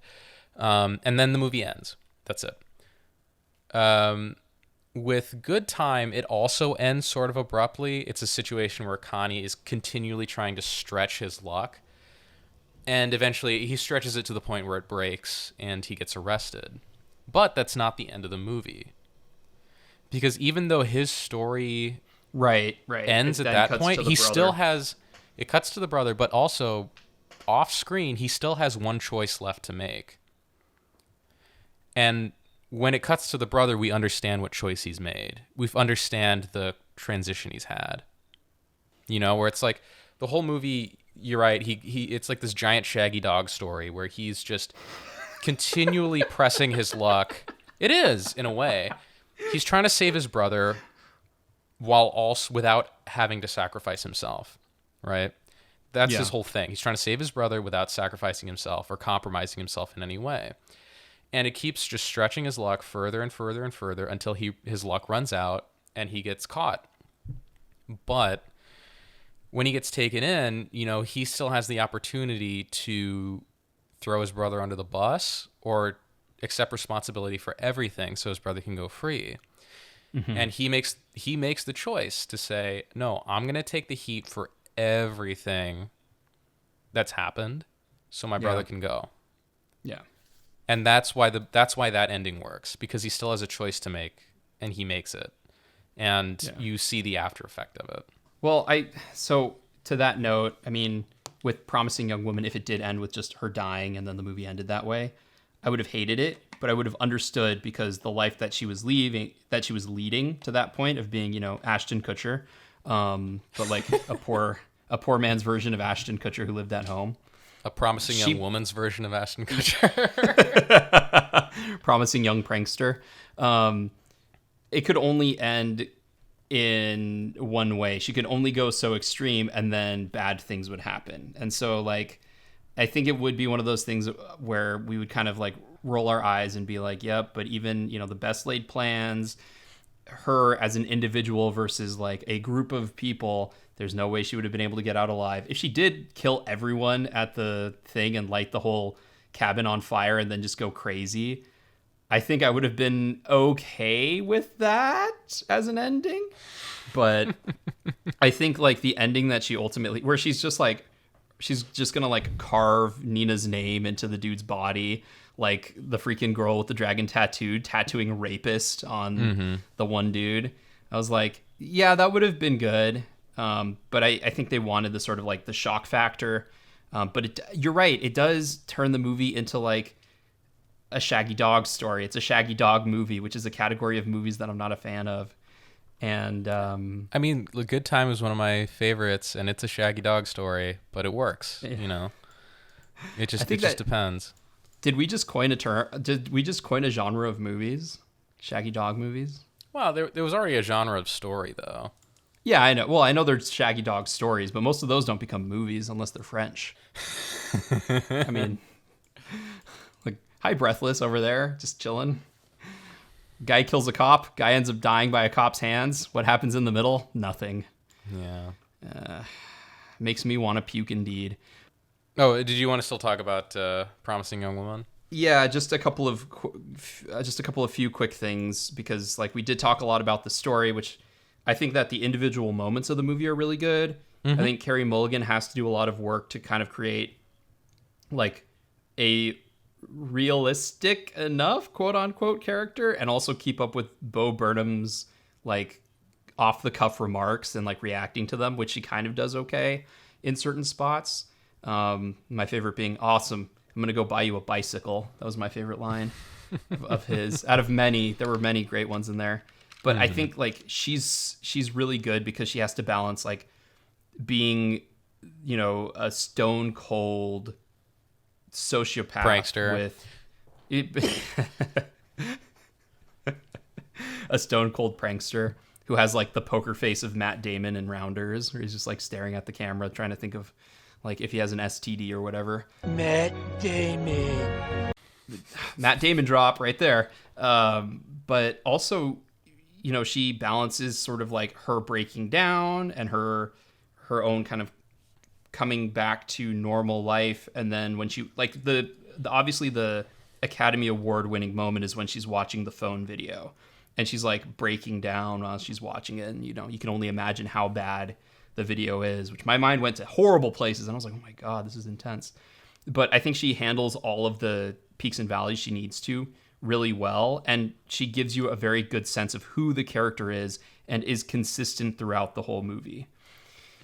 And a lot of it has to do with subtlety. And also her American accent isn't like the worst thing ever. So, you know, I always appreciate She's always had a good American accent. She has. And also like from a casting point of view, I thought that the movie was like perfectly casted, which is, you know, it's like, it's pretty obvious. Like a lot of movies are casted really well, but I felt like everyone was really good. And people who I wouldn't have thought in those roles being put in them was really good. And I kind of like the weird morality it kind of hints at, but doesn't explicitly go into. So and it was just a very watchable movie. Like it moved at a pretty good pace in my mind. It kept me engaged the whole time. It asked questions and then answered them in a good way. So like the one appears and I'm like, why is there a giant eye on here? And then you find out why. And like, so from an editing point of view like that, it was really good as well. So yeah. Yeah, I mean, it does a lot of things really well. It uses slow push-ins really effectively. Yeah. I think the Production chemistry design's really between good too. Carey Mulligan and the production design is great. The chemistry between Carey Mulligan and Bo Burnham is great.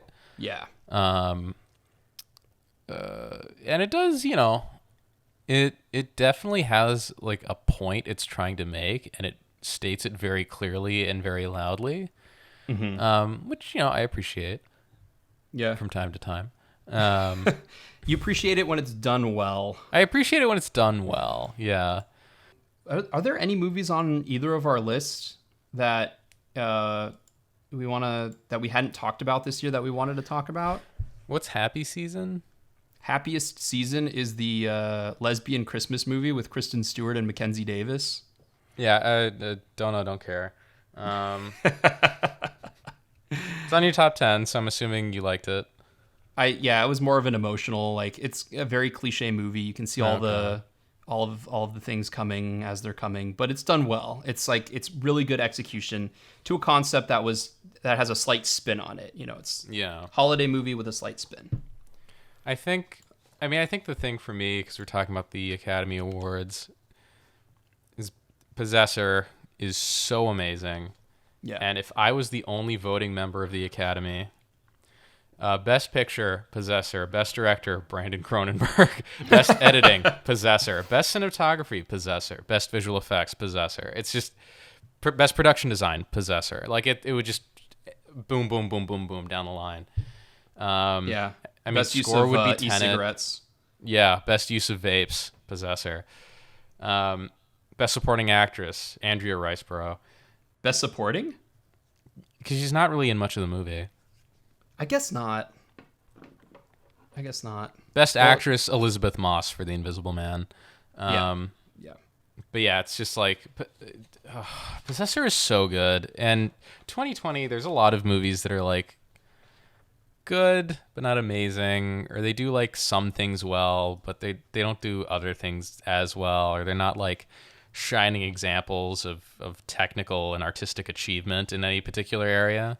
Whereas like Possessor is an achievement in fucking everything. Everything that goes into making movies, Possessor is an outstanding artistic and technical achievement in that thing. Yeah. It's frustrating. The Academy is in love with itself. It's in love with stuffy period talky dramas where it's just folks in puffed up fancy clothes yell at each other for 2.5 hours about the past, and maybe someone is like sick or disabled or a minority, and there's like political commentary sometimes, and that's all they care about. They don't care about great filmmaking. They don't care about anything, any type of movie that's not that. No genre filmmaking, even though genre filmmaking is such a stupid fucking term anyway. Like, yeah, Possessor's science fiction, but like it doesn't follow any, there's no generic tropes or conventions for it to follow. It's just a movie that takes place in the future. The Invisible Man is a horror movie, and it doesn't really follow any horror tropes or conventions. It's just a movie that's thrilling. It's infuriatingly stupid how the Academy goes about what they do, and their fucking biases and their narrow-mindedness. And it's like, I don't know, they get in trouble a lot for not being diverse, but it's just like, there's no artistic diversity. Right. Which is the big problem if you're an arts industry event. There's no artistic or creative diversity. It's all just realist dramas about ordinary life for the most part. And it's infuriating because the world of cinema is so much bigger. And it's like, you don't have to, to increase the artistic diversity, you don't need to start nominating Godzilla versus Kong for stuff.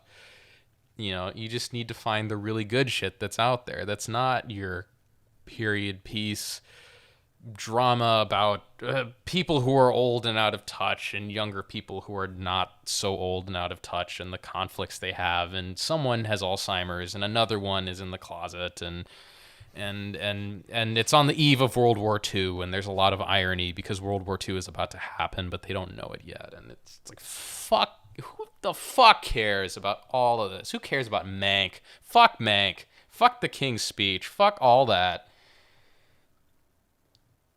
Sorry, did you have something to say? Do I have anything? I mean, like, I think you hit it on the head. The thing about, like, Hollywood is so obsessed with diversity that they can't even recognize their own lack of diversity in artistic or creative field, which is, you know, what they are. And I think, like, that's kind of also important to address, even because you can have something that's, you know, made by a diverse group of people that also covers diverse subject matter. I'm guessing Nomadland is kind of like that. Kind of, yeah. It's a little unusual.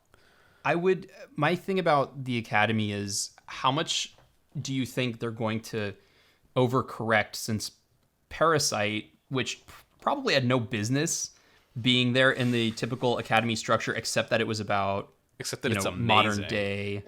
Well, right. But normally movies like that, I think it was probably just commercial enough, or like just Academy Awards baity enough, that it could get past all of those filters that the Academy has put out to weed out movies, any other movie from Bong Joon-ho, except for maybe Memories of Murder. So, yeah. I mean, like, because Possessor was about domesticity, it was about class warfare. It was done during the modern day. So it's like, you know, it's very much like the same ground being covered by The Father, but it was a foreign film. It was taking the concept not so much from a character level, but from like a societal level. How much does the Academy overcorrect? I don't think they're going to overcorrect that much, because the overcorrecting movie to win would probably be Mank. I would guess, right? Like, to me, it's a shame that Judas and the Black Messiah won't win, because it's basically taking a genre film, which is like the undercover cop genre, putting it in a historical context, and then shooting all of the emotions to like 21. Yeah. So it's great. Like, that would be an interesting way for the Academy to go. And it's just like they care so much about like race and gender diversity, but it's like, rather than have the Five Bloods, they would rather reward Ma Rainey's Black Bottom. Right. Which is infuriating, because it's like, both movies, black cast, black crew, talk about black issues. But The Five Bloods, very creative, very inventive, and technically interesting, and creatively interesting, and artistically interesting. And it's doing cool things with how the movie is structured and how the story is told. And it's like, it's changing style as it goes from time period to time period. And it's got that signature Spike Lee, like, throw the entire kitchen sink of cinematic techniques into the pot and see what happens. And the results are great.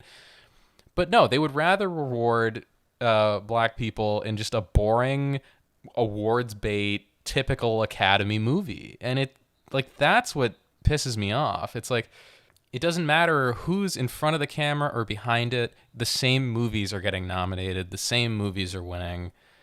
It's so stupid. Yeah, I agree. It's the most conservative version of the type of movie that they think needs to be out there is what gets nominated. Because what was it? One Night in Miami, that was passed over for Ma Rainey, probably because Ma Rainey also had, the over the top performances going in like full tilt. So that's probably more the reason that and I'm sure Denzel Washington's name carries a lot of weight with the voters. And it's Chadwick Boseman died, so And Chadwick Boseman died, so I mean, not that he's not bad in it. He's good in it. He's very good in it. But it's just it's like, it's a movie based on a play. There's a million of them. They're all kind of the same. And it's not even done in an interesting way. Yeah, well, it's just like, there's a lot of Ma Rainey's Black Bottoms out there, but there's only 1 to 5 Bloods that I've ever seen. Yeah. And that's my sticking point with the Academy, is they will nominate and reward the same thing over and over and over and over again. But when something really unique comes along, like The Five Bloods, like I'm Thinking of Ending Things, like Possessor, they ignore it. Yeah. Well, In the case of some of those, though, everyone ignored it. Well, but it's not the Academy's job to pander, you know? Right. Because if they did, if they were pandering, we would see things like The Invisible Man in there, or, you know, I don't know, nothing really huge came out. That was like, it's weird because it's like, it has to be seen by a certain percentage of people, right? So like, if in order to get that prestige title, it can't be a huge blockbuster movie that comes out. It can't be a great movie that no one engaged in. In the case, that's what I always think of with I'm thinking of ending things. Like, it's such a good movie, but it's so hard, I think, for people to engage with it. So a lot of people won't see that. But people will watch, you know, Anthony Hopkins sit around and forget things. Who? You know, people who is will watching watch, The Father? like a bunch of old British people who are smoking out of their pipes and getting lip cancer, or like all of the old people who are like, oh yes, Alec Guinness used to make me comb his beard, like those kinds of people. Or like I had watched The Queen, and I was like, the filmmaking in here, like, no offense to Stephen Frears, but like the filmmaking in it is fairly pedestrian. Like, there's no sort of interesting visual flair, and you get that a lot with a lot of like older British directors, not like Gareth Evans, who's like, who doesn't know how to not film something in an interesting way. Yep. But like, you get these older people who are like, yes, this great prestige movie that I will watch on the BBC in 3 months when it gets ported to the BBC. I will watch this. So like, I think you get a lot of people like that who will be like, oh yeah, I'll watch The Father. It's been seen by just enough people. Or like Minari has been seen by just enough people. I don't think anyone's seen Minari. Like I said, I'm sure it's good. I don't think anyone's seen it. It's like the only people who have seen it are the people who printed it on those, like the entire Asian American community and people who print the DVD screeners that they send out to people. Yeah, it's just Parasite was such a great win for like creative diversity, because it's a movie with Asian people in it, obviously, because it's Korean. It was made in Korea. So you hit there, you know, the Academy gets to say, oh, we don't just give trophies to white people. We give trophies to other people of other races too. But but Parasite's a great movie, and it's different from any other kind of movie you would see, unless you just have seen everything that Bong Joon-ho's made, in which case you know to expect the unexpected, but you don't know what that unexpected's going to be like. And it's just like, I want more movies like Parasite to win. I want more movies like No Country for Old Men to win. Which did win. But that's what I mean. I'm trying to think of, I'm grasping at straws, trying to think of movies that won that were like the good ones, you know? Yeah. It's getting to the point where it is not enough to just be nominated. No. You know, like everyone's always... Parasite has to be the best picture because it deserved it. I mean, I still think The Lighthouse was a better movie, and I wish but Lighthouse was never going to get nominated. Right. It's too weird. But even like, that's my issue with Possessor, is like Possessor is too weird. It's too cold. But it's the best picture. Yeah, I would say think that it is the best picture. I think that Invisible Man is probably more, in some ways it's more accessible, because for Possessor works on such a high artistic level for me, but there's none of the emotional connection. Whereas The Invisible Man, it just, even though it takes a couple notches down for the artistic value and like the creativity, because my God, there are things in Possessor that I still have no idea how they did. Yeah.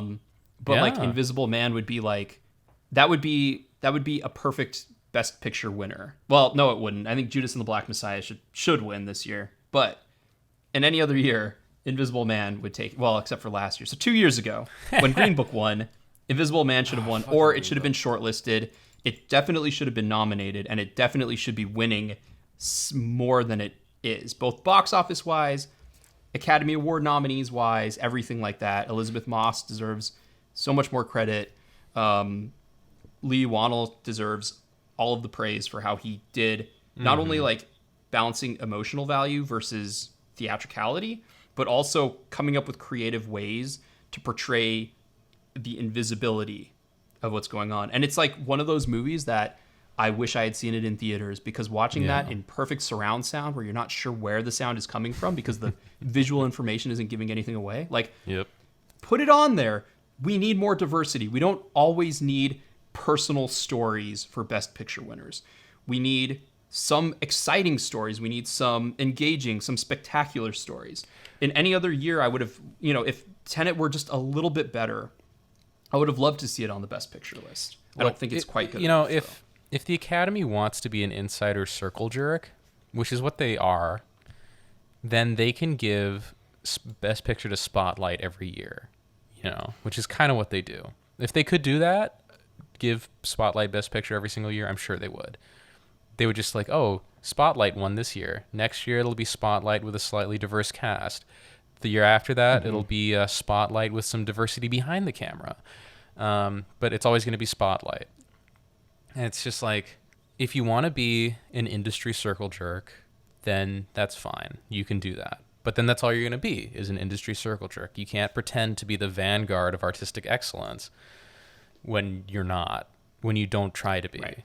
If you want to be the vanguard of artistic excellence in filmmaking, and you want to claim that, you have to hand your little golden statues to movies that push the medium forward, that do something with film that hasn't been done before, or do it better than it's ever been done before.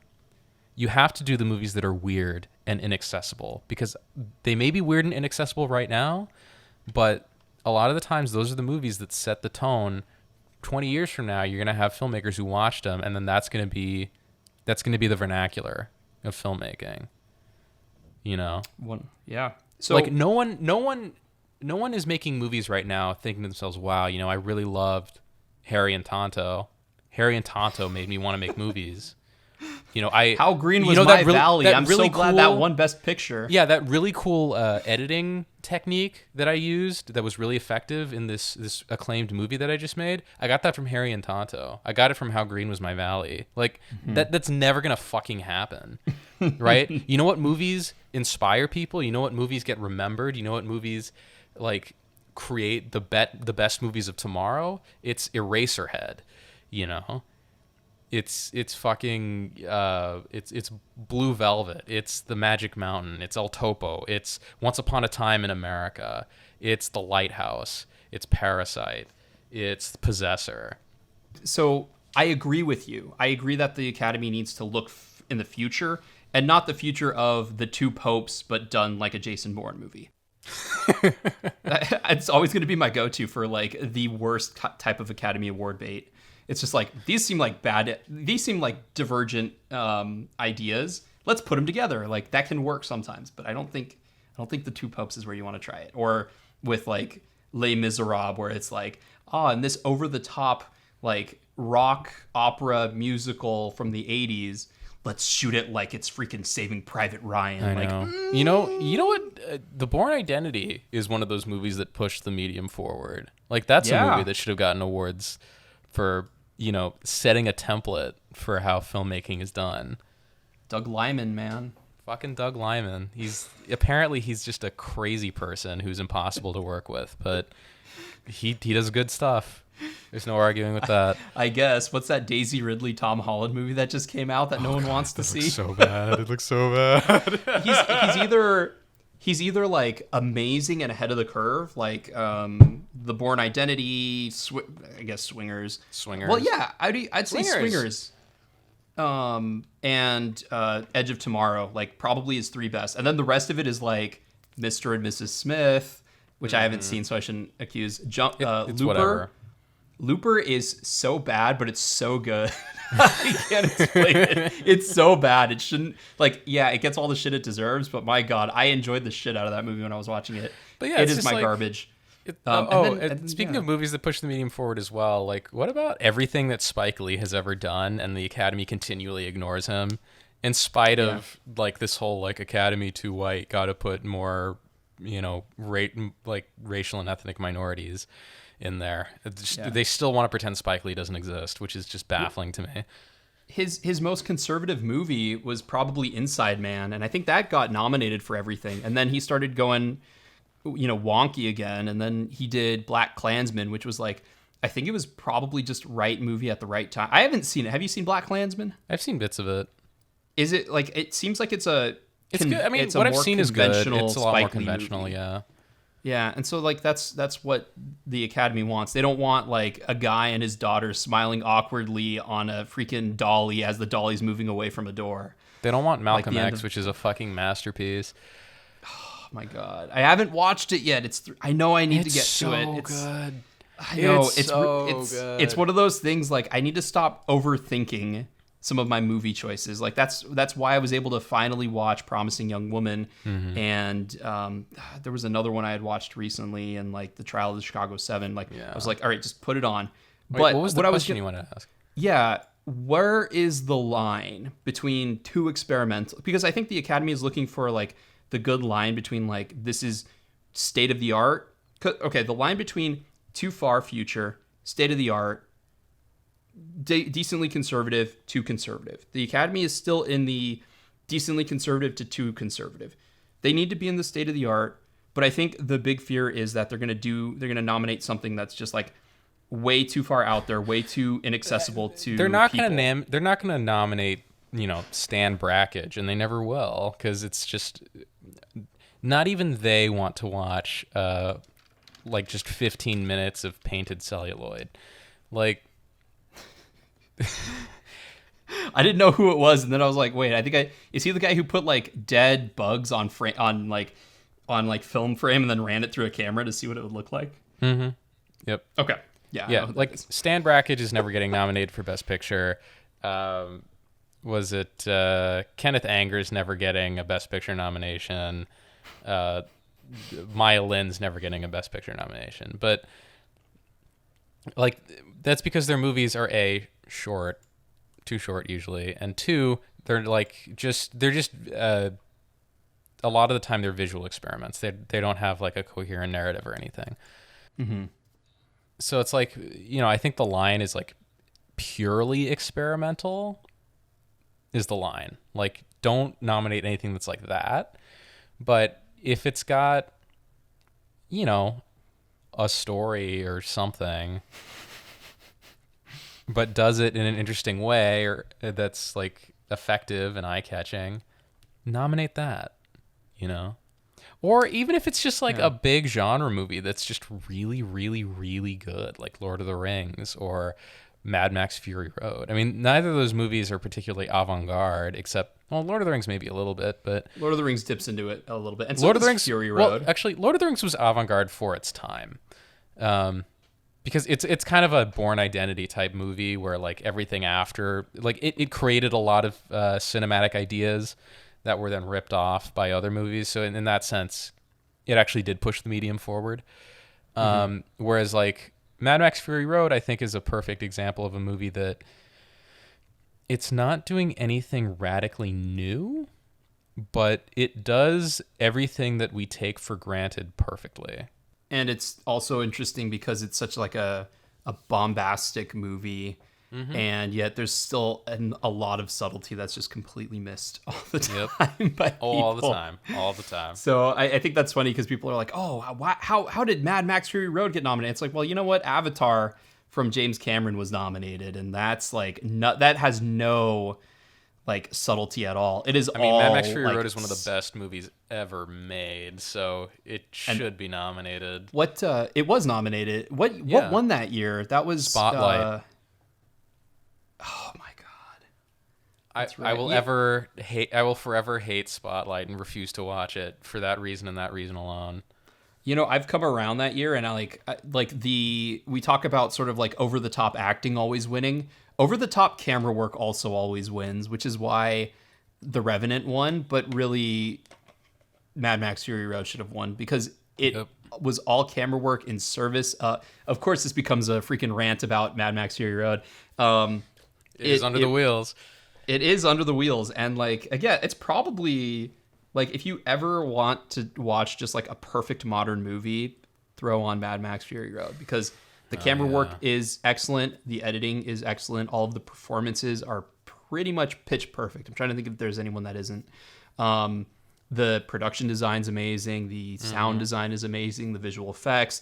It made everyone obsessed with oversaturating their movies and not understanding why or what the point is. Like it's a movie that has so much visual stimulus, and yet it's all done in such great controlled chaos. Yeah. That it took, like 3 or 4 years to just perfectly edit and fine tune. Yeah, well, because they had like 200 hours of footage, and George Miller's wife, who's a documentary editor or a documentarian, had to edit it because, if you're a documentarian, you're used to editing 200 hours of footage down to like 100 minutes, 120 minutes. My thing is, I think that most, in order to be a good Academy Award movie that's satisfying, it has to push movies forward in that sort of state-of-the-art manner. It has to be emotionally relevant. It does not have to reflect the time. I think a lot of people are going to get wrapped up on like, oh yeah, the movie should reflect its time period. I think it's fine if it does, but it needs to be state-of-the-art. It has to have some sort of emotional relevance or connection. And it has to be, in a merit-based system, incredibly solid and incredibly well done.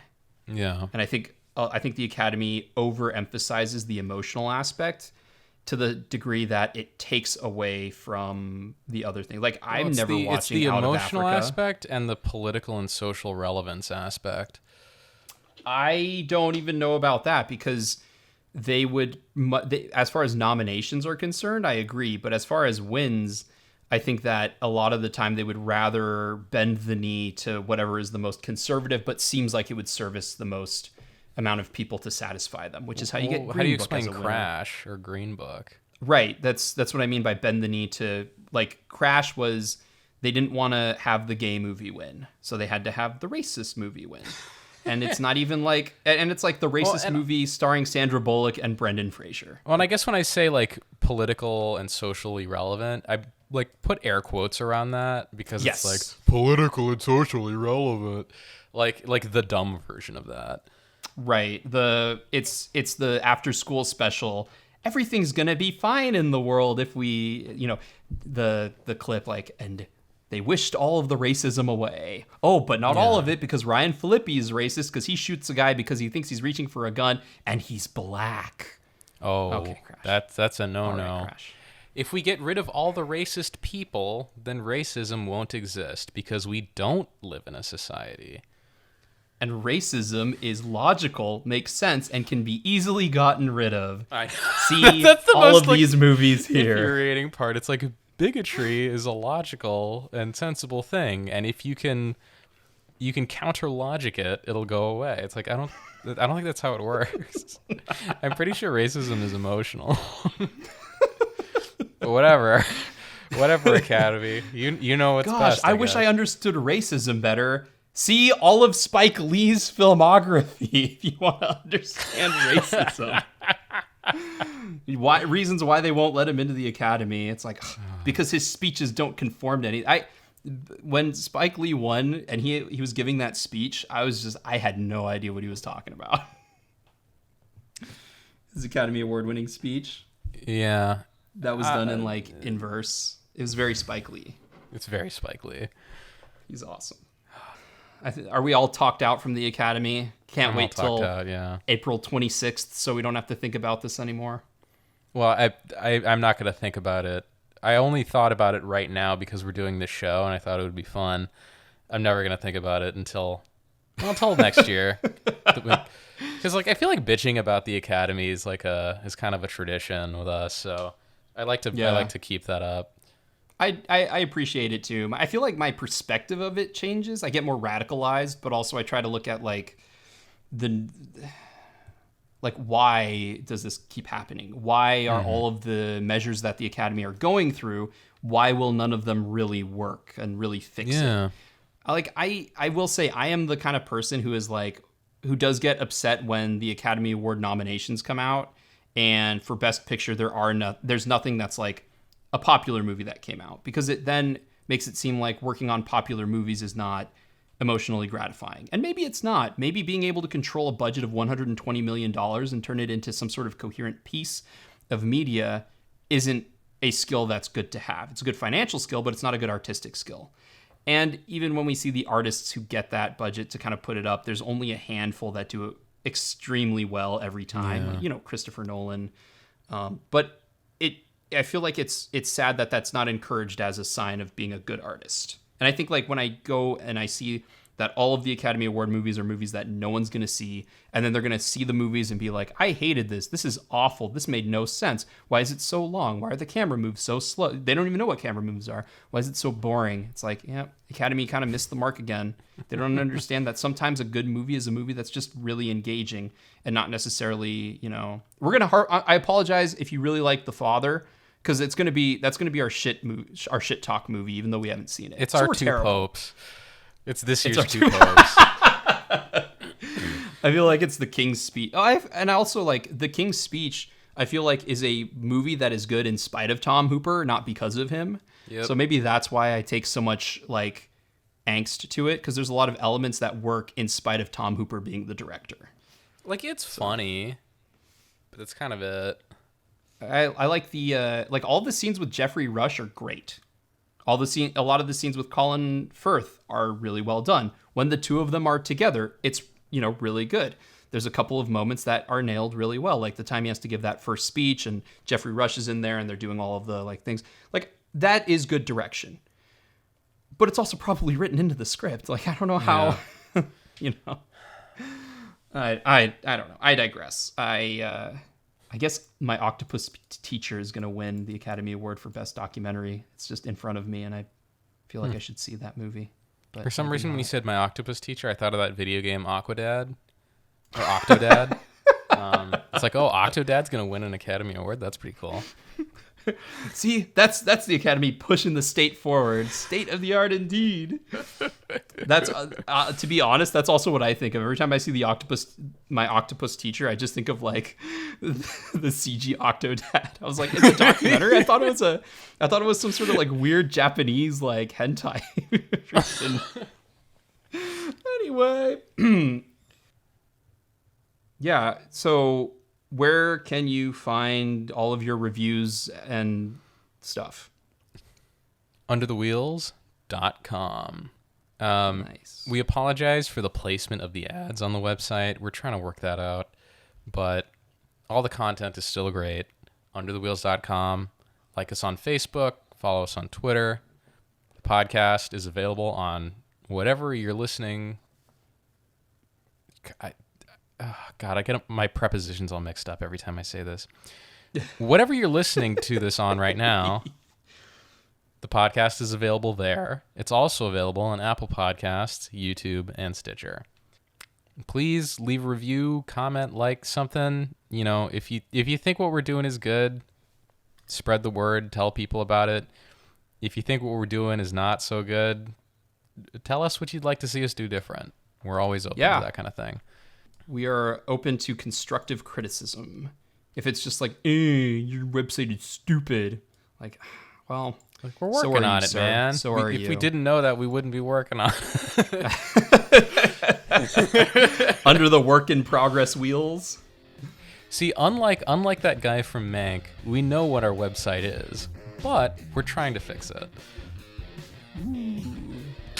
Yes. And yeah. Music's by Mike. I don't know if you already said that. No, I didn't say that. If we start making money, we're going to have to find a way to pay him. Yeah. We should have come up with a contract beforehand so we could get it for free. I know. Oh. Well, anything else to add? I think that's it. In that case, my name is Matthew. And I'm Gabe. And you've just been Under the Wheels.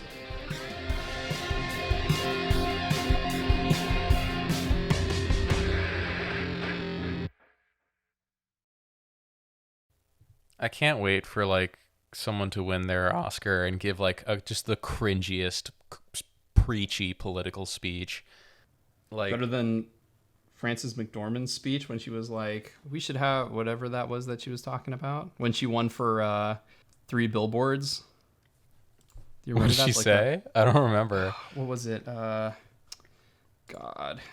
It was like she said it and everyone was like cheering, and then like all of the think pieces came out afterwards, and they were like, we can't do this. This isn't viable for everyone. Like, Frances McDormand, you've been at A-list status for so long that you're just completely disconnected from everyone. So the two that I always think of is I remember Meryl Streep when she's like, people who watch the NFL are what's wrong with America. And it's just like, go fuck yourself, Meryl Streep.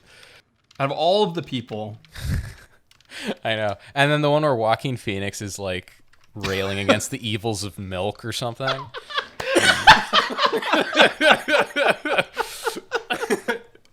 Ovo-lacto vegan. It's like milk and climate change, and it's just like, what the fuck? Cut over to Rooney Mara. She's just like nodding her head viciously, like, yes, and the next thing, and we shouldn't eat bugs in the future, even though they're a great source of protein and we can flavor them well. And yeah, no. Oh my God, Joaquin. My favorite, if I ever won an Academy Award, I would Cuba Gooding Jr. it, because I am the last person to deserve one. So I would either Cuba Gooding. I know I have a little bit of time, so I'm going to rush and say everybody, and you cut away. I won't be mad at you. Tom said, don't forget to thank your wife. I will never forget to thank my high school sweetheart and the mother of my children, Spencer and Mason. I love you, Sarah. And my parents who are here, Shirley and Cuba the First. And God, I love you. Hallelujah. Thank you, Father God, for putting me through what you put me through, but I'm here and I'm happy. I just want to, here we go. Okay, the studio, I love you, and Cameron Crowe, and Tom Cruise, I love you, brother. I love you, man. Derek Rose, Sean Settles, Keith Butler, all my behind-the-scenes crew, Regina King, I love you. You did a great job when we made the movie. Everybody involved with the movie, I love you. Oh, my goodness. Here we are. I love you. I'm going to keep going. Harley Junior Agency, everybody, I love you. I love you all. Cameron Crowe, James L. Brooks. James L. Brooks, I love you. Everybody who's involved with this, I love you. I love you. I love you.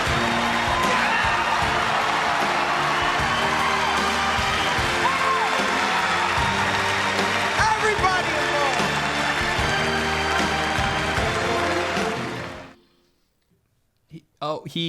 He stood up.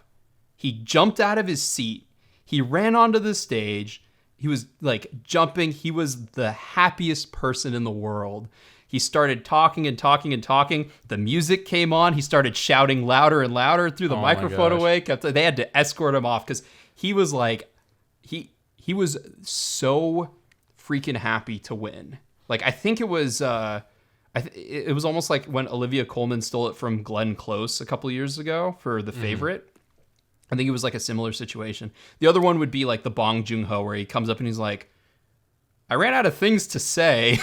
Yeah. So I mean, you could I didn't always expect to win these. You could always pull a Roberto Benigni where you get so excited you don't even like leave your seat and go to the aisle to walk to the stage. You just like walk directly, like a straight line from your seat to the stage while stomping on people.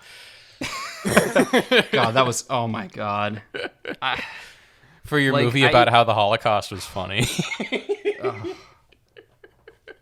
Your Holocaust comedy. Who thought that was a good idea? It's so, like, have you actually watched Life is Beautiful? I have not seen Life is Beautiful. Okay. So the but first I've half, heard it's not as bad as it sounds on paper. the first half of the movie is a screwball comedy. And then they take this dramatic right turn, and it's like the Holocaust if it were portrayed by the 1950s. Oh my God. Where it's like he's in prisoner outfit, but like that whole part where he's in the concentration camps, his kid is hiding in the concentration camps, and he is entertaining his son while he's also getting malnourished and all of this stuff. But they like turn a blind eye to all of the actual atrocities of it to focus on like the father-son relationship. So it's a little yikes, but it was also 1990. It came out in like 1998 or whatever. So people were like, all right, I don't want to think of like Schindler's List every time I think of families in the Holocaust. Let's put a better face on it. But at the same time, it's like, I I think there's a little bit of emotional disconnect. Frances McDormand was talking about inclusion writers, which I don't know what those are. I don't know what that is either. And I guess we'll never know. Finished.